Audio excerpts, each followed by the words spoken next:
तो कैसे हो मेरे दोस्तों। मैं आशा करता हूँ शानदार तरीके से आप लोग अपनी लाइफ को एंजॉय कर रहे हो, अपनी सेहत, फैमिली और पढ़ाई का ध्यान काफी अच्छे से रख रहे हो। अगर मैं आप लोगों से पूछूं कि जादू किसे कहते हैं तो आप लोग क्या बोलोगे? वीडियो को पॉज करके बताइए कि जादू आप लोग किस चीज को कहते हैं। अगर मैं थोड़ा सा अपने हिसाब से बताने की कोशिश करूं, आज की डेट में अगर कोई भी इंसान जो है अपने काम को इतनी एक्सपर्टीज से करे, इतने अच्छे लेवल पर उसकी प्रैक्टिस करे कि लोग देखकर हैरान हो जाए कि ये कर कैसे रहा है, तो उस चीज को जादू कहते हैं। यानी कि अपने काम में जब आप लोग एक्सीलेंस हासिल कर लेते हैं तो वो कहीं ना कहीं लोगों के लिए जादू बन जाता है। आप लोगों ने नाम सुना होगा ना ध्यानचंद जी का, तो मेजर ध्यानचंद जी को हॉकी का जादूगर कहा जाता था। आप लोगों ने सुना है कभी कि उनको हॉकी का जादूगर क्यों कहा जाता था? वो इंसान जो थे वो इतना प्रैक्टिस करते थे, इतना प्रैक्टिस करते थे। उस टाइम पर अगर प्रॉपर वे में कहीं ग्राउंड नहीं है तो जो रेल नहीं होती है, ट्रेन के जो पटरियां होती है, तो वो उस पर बेसिकली जो बॉल थी उसको बैलेंस करने की कोशिश करते थे। और जो इंसान उस पर बॉल को बैलेंस करते, जहां सिक्का भी रखे तो फिसल जाए, और वो बॉल को वहां पर बैलेंस कर रहे हैं, तो सोचो कि वो किस लेवल पर जाकर अपनी प्रैक्टिस को कर रहे हैं। ऐसा ही ये अभी यहां पर एक गिनीज वर्ल्ड रिकॉर्ड सामने निकल कर आया। ये दो भाई हैं, आप लोग अगर इनको देखना चाहेंगे तो आप लोग समझ पाएंगे। यहां पर देखिएगा, ये दो भाई हैं यहां पर, और इनके द्वारा बहुत लंबे समय तक प्रैक्टिस की गई, एक दूसरे के सर पर सर रखकर यहां पर, और बिना टच किए, किसी को भी एक दूसरे का हाथ भी टच नहीं किया इनके द्वारा। और यहां पर आप लोग देखिएगा, ये जो इंसान है इनके द्वारा वर्ल्ड रिकॉर्ड बनाया गया। 90 स्टेप चढ़े गए यहां पर, अगर बात करें इनके द्वारा। ठीक है, ये काफी बड़ी बात आप लोग बोल सकते हैं। देख पा रहे हैं आप लोग यहां पर, तो ये कंडीशन आप लोग यहां पर देख रहे हैं। तो अगर कोई इंसान जो है इस तरीके से अगर अपनी लाइफ में प्रैक्टिस को इंक्लूड कर लेगा कि वो जो है, वो नहीं कहते कि हद से पार जाकर अगर प्रैक्टिस करेगा, तो आप लोग चीजों को फिर अंडरस्टैंड कर पाएंगे कि रियलिटी में कि ये जादू हो जाता है, कि यार जादू है, पता नहीं कैसे कर दिया। तो हर अपनी प्रैक्टिस अगर कोई भी आप लोग कर रहे हैं किसी भी लेवल पर, तो उसको यार उस लेवल पर लेकर चले जाओ कि लोगों को वो जादू लगने लगे। पर लेकिन वो तब होगा जब आप लोग बेइंतहा मेहनत कर पाएंगे, और आप लोग मेहनत करने से डरेंगे नहीं, और मेहनत करना आप लोगों को खेल लगने लगेगा। ये चीजें तभी पॉसिबल हो पाएंगी, वरना तो फिर आप लोग भी दूसरों को देखोगे और बोलोगे कि वो जादू कर रहे हैं। तो हमेशा अपने काम पर फोकस करिए, तो आप लोगों को अपना काम भी इस लेवल पर ले जाना है कि लोग बोले कि यार ये कर कैसे लेता है।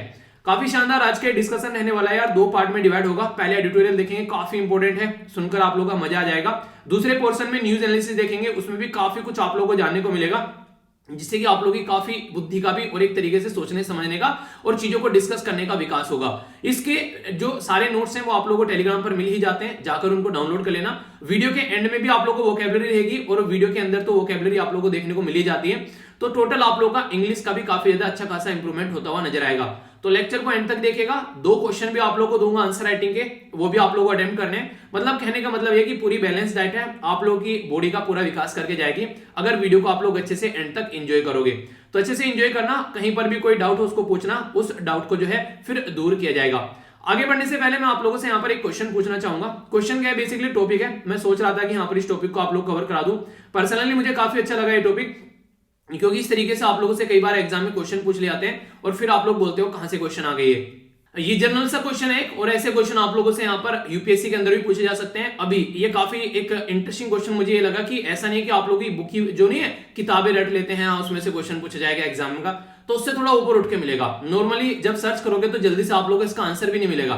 तो ऐसे क्वेश्चन नॉर्मली यूपीएससी में पूछे जाते हैं। तो गुजरात जो अभी पीसीएस के द्वारा जो क्वेश्चन बनाया गया, वो मुझे पर्सनली कई सारे क्वेश्चन जो है वो काफी अच्छे लेवल के लगे। एक ही ऐसा ही क्वेश्चन आप लोगों को ये देखने को मिलेगा। बोला जा रहा है कि कौन सी स्टेटमेंट यहां पर करेक्ट है। अगर बात करें हमारी कंट्री में जो मूवीज चलती हैं, आप लोगों ने देखा होगा कई सारी मूवी होती हैं, कुछ डब मूवी होती है, कुछ फॉरेन की मूवी होती है, कुछ हमारे देश में खुद मूवी बनाई जाती है। तो उनको सर्टिफिकेशन देने के लिए यहां पर हमारी कंट्री में जो सीबीएफसी है, ठीक है, तो central board of film certification आप लोगों को देखने को मिलेगा। तो बोला यह गया कि अगर फॉरेन से हम कोई मूवी इंपोर्ट कर अपने देश के अंदर लेकर आते हैं, खरीद कर अपने देश में कोई पिक्चर लेकर आए, तो अगर हमारे देश में कोई पिक्चर आ जाती है तो क्या उसको यहां पर ये सर्टिफिकेशन देने की जरूरत पड़ती है सीबीएफसी के सर्टिफिकेशन की? पहला बोला गया कि डज नॉट नीड, ये स्टेटमेंट है। दूसरा बोला गया यहां पर कि जो डब मूवी होती है, पहले एक लैंग्वेज पहले एक लैंग्वेज में थी, फिर हम लोगों ने इसको दूसरी लैंग्वेज में बना दिया। क्या ऐसी मूवी के लिए यहां पर फिल्म सर्टिफिकेशन की जरूरत पड़ती है? तो इनके द्वारा बोला गया हां पड़ती है। तीसरा बोला गया एस कैटेगरी का सर्टिफिकेशन जब मूवीज के लिए दिया जाता है, तो इसके बारे में बात की जा रही है। तो ये जो एस कैटेगरी का ये एक स्पेशलाइज्ड कैटेगरी होती है, तो इसमें भी यहां पर बोला जा रहा है कि S category certification film are restricted to specialised category. तो ये यहां पर बोला गया कि एक पर्टिकुलर स्पेशलाइज्ड कैटेगरी के लिए होती है यहां पर ये वाला सर्टिफिकेशन, ये वाली मूवीज। तो कौन सी स्टेटमेंट करेक्ट है? ए में बोला गया 1 और 2 और 3, बी में बोला गया 2 और 3, सी में बोला गया 1 और 2, और डी में बोला गया 1 और 3। तो यहां पर सही आंसर आप लोग बताइए। इसको आप लोग अटेम्प्ट कीजिए, क्योंकि पूरा एक टॉपिक है। मैं सोच रहा था कि इसको आज कवर करूं, पर आज मुझे लग रहा है टाइम नहीं मिलेगा। पूरा एक टॉपिक है जो मैं आप लोगों को अच्छे से कवर करूंगा काफी डिटेल में। कल आप लोगों को आंसर बता दूंगा, अगर आज टाइम मिलेगा तो आज ही डिटेल में कवर कर दूंगा, वरना कल काफी डिटेल में टॉपिक कवर करने वाला हूं। काफी अच्छे से इसके नोट्स भी मैंने प्रिपेयर किए थे, सारे कौन कौन से सर्टिफिकेशन होते हैं, सारी चीजें डिटेल में आप लोगों को बताऊंगा, जो कि आप लोग अच्छे से समझ पाएंगे। ठीक है, तो टेंशन मत लेना, ऐसे क्वेश्चन प्रैक्टिकल हो जाते हैं, नॉर्मली आप लोग कहीं खोजने बैठोगे तो मिलेंगे नहीं ये इस तरीके के क्वेश्चन के आंसर।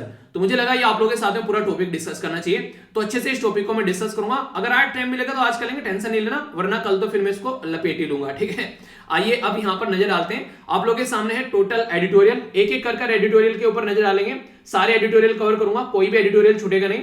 खासकर जो इंपॉर्टेंट है उनको तो डिटेल में डिस्कस करेंगे, और जो इंपॉर्टेंट नहीं है उनको एक ओवरव्यू लेंगे कि समाज में चल क्या रहा है। ठीक है, तो उस तरीके से हम लोग चीजें देखेंगे, तो सारी चीजों का पता रहेगा। किसी इंसान के सामने जाकर अगर खड़े होगे तो अगर वो कुछ बोलेगा तो आप लोग समझ पाओगे, ऐसा नहीं होगा कि बेवकूफ की तरह उसका चेहरा देखोगे यार क्या बोल के चला गया। ठीक है, तो इस तरीके से सारी चीजें आप लोगों को पता होना चाहिए। देखिए कल को चलकर अगर डीएम बनोगे ना, तो डिस्ट्रिक्ट के अंदर क्या चल रहा है सब पता होना चाहिए। ठीक है, तो ये नहीं कि बस ये इंपॉर्टेंट है ये पता होना चाहिए, बाकी का नहीं पता होना चाहिए। आप लोगों को मैक्सिमम चीजों का पता होना चाहिए अगर ढंग से एडमिनिस्ट्रेशन आप लोग करना चाहते हैं। पुराने टाइम में आप लोगों ने देखे होंगे राजा रजवाड़ों के नवरत्न हुआ करते थे, तो वो इन्हीं सब चीजों के लिए राजा को सलाह देने के लिए बैठे हुए थे कि हर एक एरिया के बारे में प्रॉपर राजा को इन्फॉर्मेशन दें। तो इस तरीके से आप लोगों को भी सारी इन्फॉर्मेशन होनी चाहिए। तो डिटेल में कई सारी बातें हम लोग यहाँ पर डिस्कस करने वाले हैं। ठीक है, आइए देखते हैं क्या क्या बातें। सबसे पहले तो यहाँ पर अभी हेट स्पीच के बारे में बात की जा रही है। अभी कई जगह ऐसे स्पीच दी गई, अलग अलग भाषण दिए गए रिलीजियस लीडर के द्वारा, जिससे हमारे देश में कई सारी बुरी कंडीशन देखने को मिली। तो उसी के बारे में बात की जा रही है, डिटेल में यहाँ पर समझेंगे आखिर क्या क्या मुद्दा है। सॉरी ये वाला है ये आर्टिकल, ठीक है, ये वाला हरिद्वार वाला। ठीक है, तो ये आप लोगों को देखने को मिलेगा। ये तो कोविड-19 के बारे में बात की जा रही है कि बूस्टर डोज वगैरह जो है वो उसको लगाना चाहिए और प्रॉपर वे में चीजों को लेकर चलना चाहिए। एक नहीं कई सारी दवाई अभी हमारे देश में आ गई है, तो उनको मिक्स कर भी आप लोगों को प्रोवाइड करा सकते हैं, जिससे लोगों की इम्यूनिटी है वो अच्छे लेवल पर चले। और अभी ओमिक्रॉन जिस लेवल पर बढ़ता हुआ जा रहा है, उस लेवल पर चीजों का आप लोगों को थोड़ा सा और ध्यान देकर चलना चाहिए। तो ये कोविड-19 के बारे में तो स्किप कर सकते हैं आप लोग, क्योंकि रेगुलर ये आर्टिकल आते रहेंगे अवेयरनेस के पॉइंट ऑफ व्यू से। ठीक है, ये वाला आर्टिकल यहाँ पर हेट स्पीच के बारे में बात करेगा, तो डिटेल में आर्टिकल डिस्कस करूंगा क्या क्या कंडीशन है और अभी कहां पर क्या क्या चीजें देखने को मिल रही है, तो उसके बारे में समझाने की कोशिश की जा रही है। इंटरनेशनल लेवल पर अगर आप लोग ये आर्टिकल को देखेंगे तो बड़ा ही इंपॉर्टेंट आर्टिकल आप लोगों को ये आर्टिकल नजर आएगा। और कई बार ऐसे क्वेश्चन आप लोगों से प्रीलिम्स में भी पूछ ले जाते हैं, मैप बेस्ड क्वेश्चन भी आप लोगों यहाँ से बन जाएगा। तो मैप भी डिस्कस करूंगा आप लोगों से यहाँ पर, और इसी के साथ में और भी कई सारी बेसिक इंफॉर्मेशन। आखिर क्या है यहाँ पर जो नॉर्ड स्ट्रीम पाइपलाइन, इससे पहले 1 क्या थी, 2 क्या है, रशिया का क्या मुद्दा है, यूएसए का क्या मुद्दा है, यूक्रेन क्यों इसको लेकर गुस्सा में है, जर्मनी की इसके क्या स्टैंड है, तो सारा आर्टिकल काफी डिटेल में मैं डिस्कस करने वाला हूं। ये आर्टिकल जो है यहाँ पर ये सीरिया और इसी के साथ में इजराइल के मुद्दे के बारे में बात करें तो मैप के साथ में डिस्कस करूंगा आखिर मुद्दा क्या चल रहा है और किस तरीके की चीजें आगे लेकर चलने की बात की जा रही है। अभी हमारे देश में आधार कार्ड को वोटर आईडी कार्ड के साथ में लिंक करने की बात की गई, तो उसका बेसिकली फायदा हम लोगों ने डिस्कस किया था। अभी यहाँ पर बता रहे हैं कि उसका नुकसान क्या क्या हो सकता है। तो एक कुछ पॉइंट है यहाँ पर, एक हल्का सा एक ओवरव्यू ले लेंगे इसका। वैसे तो आर्टिकल में एक ही पॉइंट घुमा रखा है आधार कार्ड के ऊपर, तो वैसे ज्यादा इंपॉर्टेंट नहीं है, पर हाँ एक इंपॉर्टेंट पॉइंट है, उसी को हम लोग कवर कर लेंगे, छोड़ेंगे नहीं, यानी कि छूटना कुछ नहीं चाहिए। ओके, ये उत्तर प्रदेश की पॉलिटिक्स है, मायावती जी के बारे में बात की जा रही है कंप्लीटली, तो इसको कंप्लीटली आप लोग इग्नोर कर सकते हैं। और सेम पैटर्न यहाँ पर है, ये बात की जा रही है किसके बारे में, वेस्ट बंगाल की पॉलिटिक्स के बारे में, कि कैसे कैसे 2024 में चीजों को आगे लेकर चला जा सकता है, तो आप लोग इसको भी इग्नोर कर सकते हैं। ये यहाँ पर डेटा पॉइंट है, कोविड-19 के केस काफी लार्ज स्केल पर बढ़ते हुए आ रहे हैं, तो यहाँ पर उसके बारे में बात है। देखिए डेली डेटा पॉइंट इंपॉर्टेंट नहीं होता है, जैसे कल जो था डेटा पॉइंट बहुत इंपॉर्टेंट था, मैंने डिटेल में डिस्कस किया उसको, तो ऐसा नहीं है कि डेली डेटा पॉइंट इंपॉर्टेंट होते हैं, पर हाँ जिस दिन इंपॉर्टेंट होते हैं मैं आप लोगों को डिटेल में बता ही देता हूँ। उसके ऊपर मैंने आर्टिकल भी बना दिया था कल बेसिक इन्फॉर्मेशन के साथ में, तो इसलिए कभी भी आप लोग इन चीजों को इग्नोर मत किया करो, सारे पॉइंट आप लोग के माइंड में क्लियर होने चाहिए, तो चीजों को आप लोग अच्छे से अंडरस्टैंड भी कर पाओगे। ठीक है, आइए अब आगे चलते हैं। सबसे पहले जो इंपॉर्टेंट आर्टिकल है उसको मैं डिटेल में कवर करूंगा, काफी सारी बैकग्राउंड इंफॉर्मेशन के साथ में। बात की जा रही है यहाँ पर नॉर्ड स्ट्रीम पाइपलाइन के बारे में। आखिर क्या है ये नॉर्ड स्ट्रीम पाइपलाइन और यहाँ पर क्यों मुद्दा बना हुआ है। और स्टार्टिंग में तो कुछ ऐसा था, आप लोगों ने सुना होगा ना कई बार कि कोई एक नॉर्मल सी बात स्टार्ट होती है घर में, और बात थी हंसी मजाक की, और हंसी मजाक जो है वो लड़ाई में कन्वर्ट हो जाती है। तो ऐसे ही यहाँ पर राइटर जो है वो स्टार्टिंग में बोल रहे हैं कि यार देखो ये एक ऑर्डिनरी सी गैस पाइपलाइन थी जो यहाँ पर रसिया से निकलकर और पहुंच रही थी कहां पर, जर्मनी के अंदर में। तो बोला ये जा रहा था कि यार कुछ नहीं, एक पाइपलाइन ही तो है, गैस ही तो जा रही है, दुनिया गैस बेच रही है, हम भी गैस बेच रहे हैं। तो यहाँ पर एक नॉर्मल सा मुद्दा बना था, चलो भाई ये गैस हम लोग लेकर चलते हैं, और पहुंच गए लेकर जर्मनी में। तो ये बेसिकली मुद्दा होना था। पर लेकिन आज की डेट में ये एक पावरफुल जियोपॉलिटिकल टूल बन गया है एक दूसरे की टांग खींचने के लिए। आखिर वो कैसे बन गया है, तो वो मुद्दा मैं आप लोगों को समझाऊंगा। आप लोगों को ये बताना है यहाँ पर ये जो सी है, इस सी का नाम क्या है। हालांकि आर्टिकल में अभी आगे बढ़ेंगे जैसे जैसे, तो इस सी के बारे में आप लोगों को पता चल ही जाएगा। तब तक आप लोग अटेम्प्ट कर लीजिए, फिर तो मैं आप लोगों को बताऊंगा इसके बारे में सारी चीजें, जो पर्टिकुलर पूरा मुद्दा है। पहले समझ लेते हैं कुछ बेसिक इंफॉर्मेशन, क्योंकि प्रीलिम्स के अंदर भी आप लोगों से क्वेश्चन यहां पर बन जाएंगे आराम से। बोलेंगे कि यहां पर नोड स्ट्रीम 2 क्या है बेसिकली। अब जब 2 बोल दी तो यार 1 का भी पता होना चाहिए, तो इसके पहले हम लोग 1 भी देखेंगे। तो मतलब कहने का ये कि सारी बातें क्लियर करके चलूंगा। आप लोग यहां पर ये वाली पिक्चर देखें, आप लोग अच्छे समझ पाएंगे। ये है रसिया, रसिया से यहां पर गैस ले जाने की कोशिश की जा रही है। कहां पर ये की जा रही है, जर्मनी के अंदर में। तो देखिए रसिया जो है वो काफी लार्ज स्केल पर एक एनर्जी रिच कंट्री है, यानी कि काफी लार्ज स्केल पर वहां पर आप लोगों को गैस वगैरह ये पेट्रोलियम चीजें काफी लार्ज स्केल पर देखने को मिल जाती है। अब वहां पर रखी हुई है दुनिया भर का सामान है। अब वो खुद तो इतना कंज्यूम कर नहीं पाएंगे, तो बेसिक पर्पस बनता है कि यार किसी को जाकर बेच देते हैं। अब बेचने से क्या होगा, थोड़ा पैसा मिलेगा। अगर पैसा मिलेगा तो थोड़ा अपनी कंट्री की इकोनॉमी उसको यूज कर पाएंगे उन एरिया में जहां पर ऑलरेडी रिक्वायरमेंट है पैसे की, तो ये जरूरी हो जाता है। तो यहां पर पहले एक लाइन लाएगी जिसको बोलते थे यहां पर नोड स्ट्रीम। तो नोड स्ट्रीम जो थी यहां पर, ये पर्टिकुलर आप लोग यहां पर देख पा रहे हैं, ये नोड स्ट्रीम यहां पर निकल कर आई, ये भी रसिया से ही थी, ठीक है। तो बस थोड़ी सी लोकेशन अलग अलग हो गई है, ठीक है। तो यहां पर ये थी बेसिकली वेबोग, ये पर्टिकुलर एरिया था। और यहां पर अभी जो जा रही है यहां पर ये है ऑस्लोग, ठीक है। तो यहां पर ये ऑस्लोगा से निकल कर चलेगी, और ये थी यहां पर इससे दोनों पहुंच कहां रही है, यहां पर ये रसिया के अंदर पहुंच रही है, ठीक है। तो यहां पर ग्रीसफेल्ड जो पर्टिकुलर एरिया है रसिया जर्मनी के अंदर, यहां पर आप लोगों को पहुंचती हुई नजर आएगी। तो ये होती हुई कहां से जाती है, तो इस पर्टिकुलर सी से होती हुई यहां पर ये जाती है। तो नॉर्मल सी बात थी यार, एक गैस पाइपलाइन चली रसिया से, और वो गैस पाइपलाइन पहुंच गई जर्मनी के अंदर में, और ये अपना गैस को बेसिकली ले जाने की कोशिश कर रहे थे। ये अभी कंप्लीट नहीं हुई है, इसके बारे में अभी मुद्दे उठ रहे हैं, अभी ये मुद्दे ही चल रहे हैं, अब इसके बारे में बात करेंगे। तो यहां पर ये 2 हो गई। अभी मुद्दा क्या है, पहले आप लोगों को पहले स्टार्टिंग से बताता हूं कि हुआ क्या है यहां पर और कैसे कैसे चीजें आगे बढ़ रही हैं। जो यहां पर अभी ये 2 स्ट्रीम है, यहां पर ये जब स्टार्ट की गई तो बोला गया था कि आराम से चीजों को लेकर चलेंगे, ठीक है। तो यहां पर उस लुगा करके यहां पर ये चली रसिया से, और इसी के साथ में यहां पर लुब्मिन ये पहुंची यहां पर जर्मनी सिटी पर। और छोटी सी बेसिक एक तरीके से माइन्यूट इंफॉर्मेशन प्रोवाइड करा दी कि बिल्कुल कहां पर पहुंची। वैसे तो आप लोग याद रखिएगा रसिया और जर्मनी के बीच में मोटा मोटा, अगर आप लोग याद रखना चाहते हैं तो। अभी यहां पर ये जो गैस पाइपलाइन है, ये माना जा रहा है कि ये कहीं ना कहीं गैस पाइपलाइन जो है ये काफी बड़ा रीजन बनने वाला है आगे आने वाले टाइम में, जिसमें रसिया जो है वो यूरोप के अंदर अपना दबदबा दिखा सकता है। यानी कि रसिया जो है वो यूरोप को अपने कंट्रोल में कर सकता है in the sense of energy security के पॉइंट ऑफ से। आप लोगों को पता है हमारे देश में जब हम लोग क्रूड ऑयल यानी कि कच्चा तेल खरीद कर लेकर आते हैं, तो 85% हम लोग बाहर से खरीद कर लेकर आते हैं अपने देश में।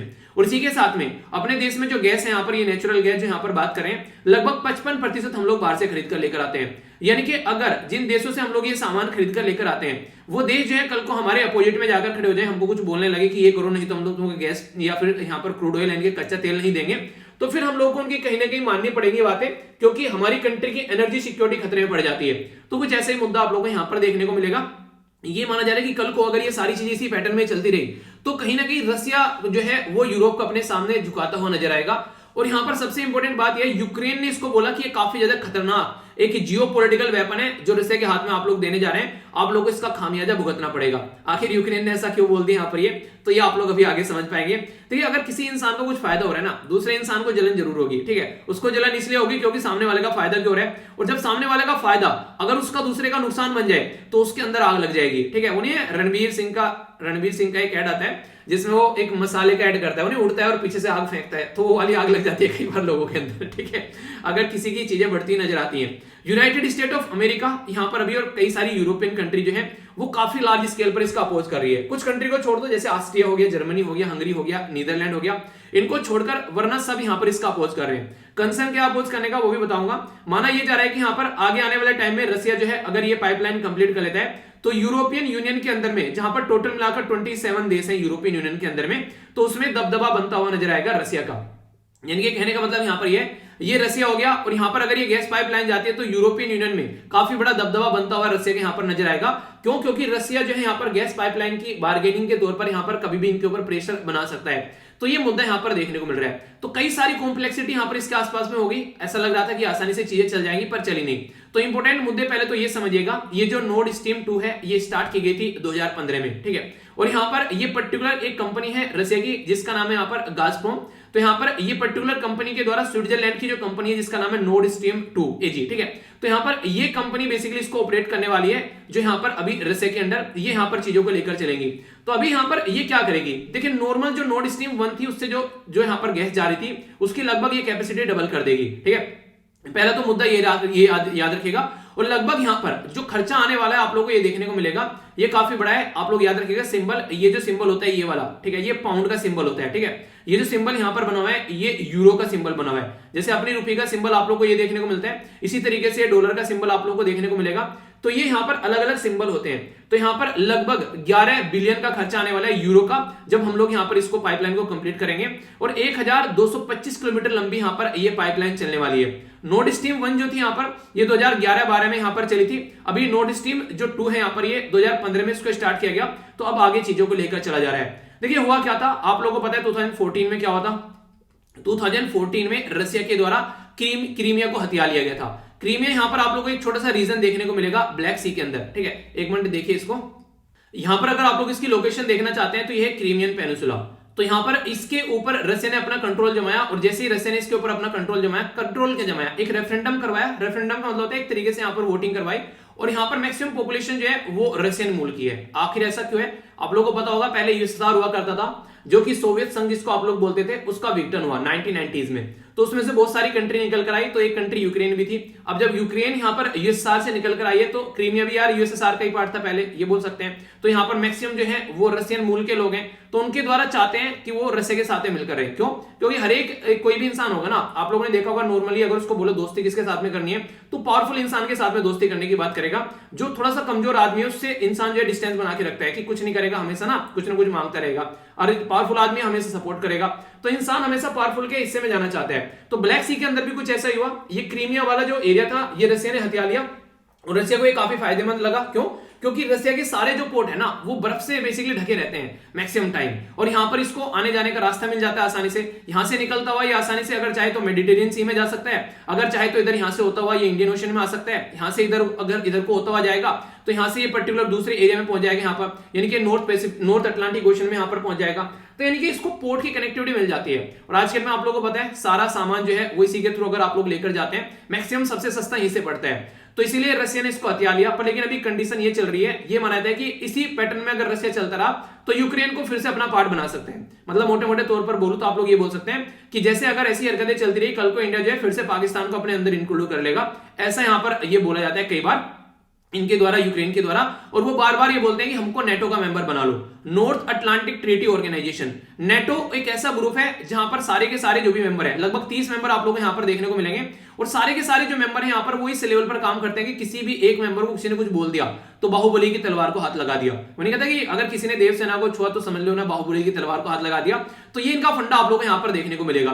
तो ये जो फंडा है, ये फंडा इसलिए है क्योंकि यहां पर एक मिलिट्री ग्रुप है यहां पर, और एक दूसरे की हेल्प करते हैं। तो नेटो चाह रहा है कल को यूक्रेन जो है उसका पार्ट बन जाए, और यूक्रेन भी चाह रहा है। और अगर ऐसा कुछ हो जाता है तो रसिया जो है, इसका मतलब यह होगा कि यूक्रेन को अगर टच कर दिया तो सारे के सारे नेटो मेंबर को टच कर दिया। अब रसिया इसको लेकर टेंशन में है कि ये नेटो का पार्ट नहीं बनना चाहिए, तो रसिया इसको लेकर गुस्सा होता है जब भी कोई बात ऐसी निकल कर आती है। तो ये कॉन्फ्लिक्ट का बहुत बड़ा रीजन बना हुआ है। कई सारे लोग तो ऐसी ऐसी बातें बना रहे हैं कि ये आगे चलकर वर्ल्ड वॉर 3 का भी एक रूप ले सकता है। ऐसा भी माहौल आप लोगों को देखने को मिल सकता है। तो ऐसे कई सारे मुद्दे हैं आज के डेट में ऑल ओवर वर्ल्ड में, जहां से आगे कॉन्फ्लिक्ट और ज्यादा बढ़ सकता है। तो ये मुद्दे चलते रहेंगे, इनके बारे में हम लोग डिस्कस करते रहेंगे। अभी फिलहाल मुद्दा यहां पर ये है कि जब यहां पर क्रीमिया रसिया के द्वारा हथिया गया 2014 में, तब से लेकर यहां पर रसिया को लेकर जो यूरोपियन यूनियन है उसकी नजर थोड़ी टेढ़ी हो गई कि यार ये तो एक तरीके से गलत हरकतें कर रहा है। और उसी के चलते यहां पर यूएसए के जो प्रेसिडेंट है डोनाल्ड ट्रंप, उनके द्वारा कई सारे सैंक्शन भी यहां पर लगाए गए कई सारी यूरोपियन कंपनीज के ऊपर, जिसने भी यहां पर नॉर्ड स्ट्रीम 2 पाइपलाइन के अंदर बेसिकली डील साइन की। क्योंकि डोनाल्ड ट्रंप जो चाह रहे थे वो रसिया के ऊपर प्रेशर बनाना चाह रहे थे, और वही है कि रसिया के ऊपर क्या, ईरान के ऊपर भी इनके द्वारा प्रेशर बनाया गया। प्रेशर बनाने का बेसिक पर्पज ये रहता है कि वो इनके हिसाब से काम करने लगे। तो ये है यहाँ पर पूरा मुद्दा। अभी न्यूज में किस लिए आते हैं यहाँ पर, अब लोग ये समझिए आप लोग, न्यूज में इसलिए था क्योंकि जर्मनी और जो रसिया है उनके द्वारा जो ये डील साइन की गई थी, ठीक है, तो यूएसए के द्वारा यहां पर इसको अप्रूव कर दिया गया। कुछ चीजों को ध्यान में रखते हुए जब यहां पर अभी नया मुद्दा चला, जो बाइडेन आगे तो चीजों को थोड़ा सा नॉर्मल करने की भी कोशिश करें जितना माहौल यहां पर देखिए आप लोगों को इंटरेस्टिंग चीज बताऊं, आज की डेट में यूएसए का जो प्रेसिडेंट थे यहाँ पर डोनाल्ड ट्रंप जो थे वहां पर, वो इतना रायता फैला कर गए हैं, अभी फिलहाल मुझे लग रहा है 4 साल ना आने वाले, अभी जो बाइडेन को उनका रायता समेटने में लग जाएगी, इतनी बुरी कंडीशन वो करके गए हैं। चाहे आप लोग बात कर लीजिए ईरान के साथ में न्यूक्लियर डील से बाहर निकल गए, पेरिस क्लाइमेट एग्रीमेंट से बाहर निकल गए, रशिया के साथ में कैसे रिलेशन उनके द्वारा बना लिए, ठीक है। इसी के साथ में जो यहाँ पर अफगानिस्तान से बाहर निकल गए, वो पूरा माहौल तो सेट उन्हीं ने कर दिया था। तो बहुत सारे ऐसे मुद्दे देखने को मिलेंगे कि इनको संभालने में 4 साल चले जाएंगे। अब अगले 4 साल आएंगे, उसमें हो सकता है थोड़ा कुछ काम करें, फिलहाल तो अभी माहौल कुछ ऐसे ही बना हुआ है। तो यहाँ पर ये जो प्रोजेक्ट था, यूरोप के अंदर काफी सारी डिपेंडेंसी यहाँ पर रशिया के ऊपर हो जाए, तो इसके चलते ये पूरी जो ये लाइन यहाँ पर बिछाएगी, जिसको नोर्ड स्ट्रीम यहाँ पर बोला गया। तो अलग अलग एरिया में जाएगी, ऐसे नहीं जर्मनी को ही फायदा पहुंचाएगी, जर्मनी से बाहर निकल के दूसरे एरिया में, दूसरी कंट्री में भी ये जाएगी। तो इसके ऊपर सैंक्शन इंपोज कर रखे थे, तो कंप्लीट पाइपलाइन के ऊपर, तो रशिया और जर्मनी की ये डील जैसे कि आगे न बढ़ सके, तो इसके चलते यहाँ पर ये मुद्दा देखने को मिला। जैसा मैंने बताया, लगभग 12,000 किलोमीटर लंबी यहाँ पर और 55 बिलियन क्यूबिक ये military gas pipeline per year यहाँ पर प्रोवाइड कराने वाली है। डिसाइड किया गया था 2015 में, चीजों को आगे लेकर चलेंगे, क्योंकि नोर्ड स्ट्रीम 1 जो है वो ऑलरेडी कंप्लीट हो चुकी है। अब नोर्ड स्ट्रीम 2 पर काम करने की बात की गई, तो इससे जर्मनी को भी काफी ज्यादा फायदा होने वाला है। और ये सारा मुद्दा चल रहा है बाल्टिक सी के अंदर में, तो याद रखिएगा नोर्ड स्ट्रीम जो है यहाँ पर ये गैस पाइपलाइन जो है वो बाल्टिक सी से होती हुई यहाँ पर जाती है, तो ये इंटरेस्टिंग है। तो इसी के चलते आइए एक मैप बेस्ड क्वेश्चन और देख लेते हैं कि बाल्टिक सी की एग्जैक्ट लोकेशन आप लोगों को कहां पर देखने को मिलेगी। तो ये है यहाँ पर बाल्टिक सी, ठीक है। आसपास वाली कंट्री यहाँ पर अगर आप लोगों से कोई पूछ लेता है कई बार, तो याद रखिएगा यहाँ पर आप लोग इस्टोनिया देख सकते हैं, ठीक है। ये हो गया लिथुआनिया हो गया, ये लिथुआनिया हो गया। यहाँ पर थोड़ा सा नीचे आएंगे तो पोलैंड आप लोगों को देखने को मिलेगा, ठीक है। ऊपर अगर आप लोग जाएंगे यहाँ पर तो स्वीडन आप लोगों को देखने को मिल रहा है। ये पूरा जो एरिया हो गया यहाँ पर, इधर आप लोग देख सकते हैं, ये फिनलैंड का आप लोगों को नजर आएगा। तो देखिए मैप जब देखा करें ना, तो ढंग से उसको देखा करो, ताकि आप लोग को कोई दिक्कत ना देखने को मिले। अच्छे से मैप देखोगे तो देखिए मैप क्या होता है, एक बच्चा पूछ रहा है कैसे याद रखना है, यार ये रटने वाली चीजें नहीं होती है। मैं उस दिन से पढ़ा रहा हूँ, इतनी ज्यादा चीजें याद हो चुकी हैं, एक बार को अगर कोई नाम भी आता है तो तुरंत माइंड में क्लिक कर जाता है मैक्सिमम टाइम कि वहां होगा। यानी कि बहुत सारी चीजें याद हो गई हैं, पर हाँ मैक्सिमम चीजें याद हो गई हैं। यानी कि आप लोग एग्जाम में बैठकर कंफर्टेबल फील करोगे, तो जब भी कोई मैप बेस्ड चीजें आए तुरंत जाकर उसको मैप में आप लोग देख लिया करो। इससे चीजों को लंबे समय तक आप लोग याद रख पाओगे। ये छोटा सा काम कर लिया करो, ज्यादा मेहनत का काम नहीं है, आराम से हो जाएंगी चीजें। अभी इंप्लीकेशन क्या चल रही है यहाँ पर, अभी यूरोपन जो है वो यहाँ पर रशिया के ऊपर डिपेंडेंट हो जाता है। ऑलरेडी यहाँ पर देखा जाए तो 40% के करीब यहाँ पर डिपेंडेंसी है, और डिपेंडेंसी बढ़ेगी कल को चलकर, तो किसी के ऊपर ज्यादा डिपेंडेंसी भी इंसान के लिए खतरनाक हो जाती है। तो इसलिए कोशिश ये करनी चाहिए कि अपने हिसाब से चीजों को लेकर चलो, ज्यादा लोगों के ऊपर डिपेंडेंसी नहीं होनी चाहिए, उससे आप लोग अपने डिसीजन अपने आप ले पाओगे। वरना आज की डेट में हर एक इंसान के पास में अपना एक कुत्ता है भोगने वाला, अगर मोटे मोटे तौर पर बोलूं। मतलब क्या है, मतलब आज की डेट में अगर बात करूं चाइना के बारे में, चाइना के पास में नॉर्थ कोरिया है, क्योंकि जब भी चाइना को कुछ कराना है तो नॉर्थ कोरिया को उंगली लगाया जाता है, तो नॉर्थ कोरिया यहाँ पर उबड़ उबड़ कर आता है। यूएसए के पास में आप लोगों को इजराइल देखने को मिलेगा, उसी तरीके पैटर्न में यहाँ पर चाहता है आज की डेट में जो पाकिस्तान है, वो अफगानिस्तान को अपना वही उसी तरीके पैटर्न में लेकर आना चाहता है। यानी कि जब भी यहाँ पर पाकिस्तान बोले तो अफगानिस्तान भोंकना स्टार्ट कर दे। पर लेकिन अफगानिस्तान की ऐसी हिस्ट्री रही नहीं है। अफगानिस्तान जो है वो कहीं ना कहीं एक तरीके से ऐसा एरिया रहा है जहां पर वो इंडिपेंडेंट तरीके से अपनी रूल करने के लिए जाने जाते हैं पास्ट में भी। अभी आप लोगों ने देखा पाकिस्तान को साफ साफ बोल दिया कि इंडिया से जो गेहूं वगैरह है वो हमारे देश में चावल वगैरह है वो उसको आने दो, रोकना नहीं है जमीन के रास्ते। तो पाकिस्तान को मानना पड़ गया। तो अफगानिस्तान अलग है हालांकि, पर लेकिन हर एक देश जो है वो कहीं ना कहीं अपना एक ऐसा पिल्ला तैयार करना चाहता है कि जब भी वो बोले वो भोंकना स्टार्ट कर दे। तो ये कंडीशन आप लोगों को देखने को मिलेगी। तो इससे जो है माहौल कई बार काफी ज्यादा खराब हो जाता है। अभी जैसे सिचुएशन आप लोग यहां पर समझ भी पा रहे हैं जिस तरीके से ऑल ओवर वर्ल्ड में चल रही है। अभी यहां पर यूक्रेन क्यों चिंता में इस चीज को लेकर, यूक्रेन इसलिए चिंता में क्योंकि जो प्रेजेंट टाइम पर पाइपलाइन जा रही है वो यूक्रेन से होते हुए जा रही है, एक पाइपलाइन जिससे यहां पर यूरोप के अंदर में गैस पहुंचती है। और उस पाइपलाइन की फीस जो है यूक्रेन को हर साल $3 बिलियन मिलती है। वो नहीं कहते कि ये मेरा घर यूज कर लो आप लोग, यहाँ पर वो किराए पर ले लो। तो वहां पर उसको अपने एरिया से निकालने के लिए, यहाँ पर उसकी सुरक्षा रखने के लिए, ताकि उसके अंदर कोई दिक्कत न देखने को मिले, सिक्योरिटी के लिए 3 बिलियन पर ईयर यहां पर मिलते हैं यूक्रेन को। तो यूक्रेन को ये 3 बिलियन पर ईयर मिल रहे हैं। कल को चलकर अगर यहां पर ऑल्टरनेटिव लाइन तैयार होगी तो भाई साहब यूक्रेन को तो घाटा हो जाएगा। तो यूक्रेन इसको लेकर चिंता में है कि कल को चलकर मुझे नुकसान हो जाएगा। और यहां पर जो ये कंट्री है जो यहां पर तेल लेगी रशिया से, वो रशिया के ऊपर डिपेंडेंट रहेंगी, और कल को चलकर दिक्कतें ये रहेंगी कि वो कंट्री रशिया के हिसाब से चलती हुई नजर आएंगी।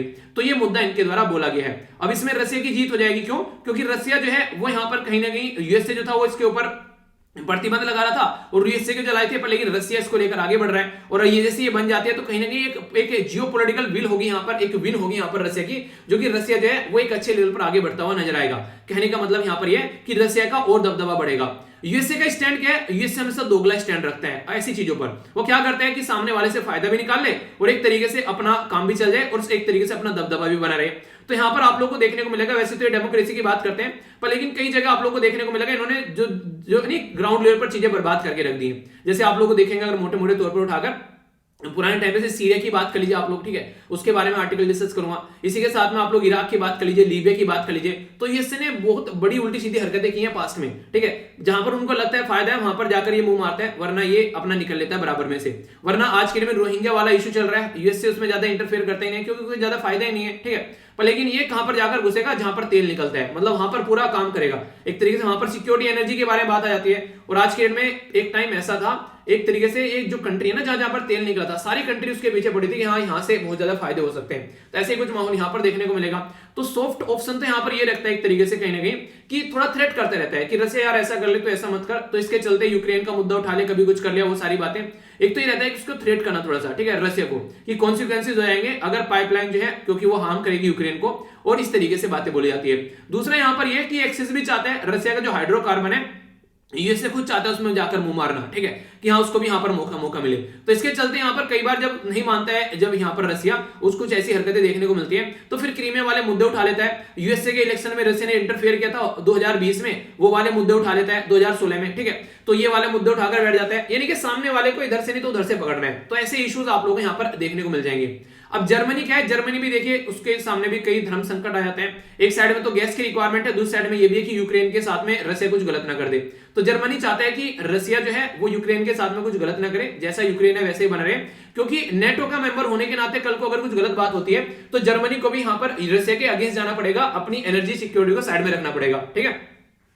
एक पर्टिकुलर सीरियल आता था, यानी कि भाभी जी घर पर है, तो उसमें एक हप्पू सिंह कर का नाम का आदमी था, ठीक है। एक बार मतलब कई बार ऐसी क्लिप आ जाती है सामने, तो एक दिन खोली मैंने, तो उसमें एक पर्टिकुलर सीन था।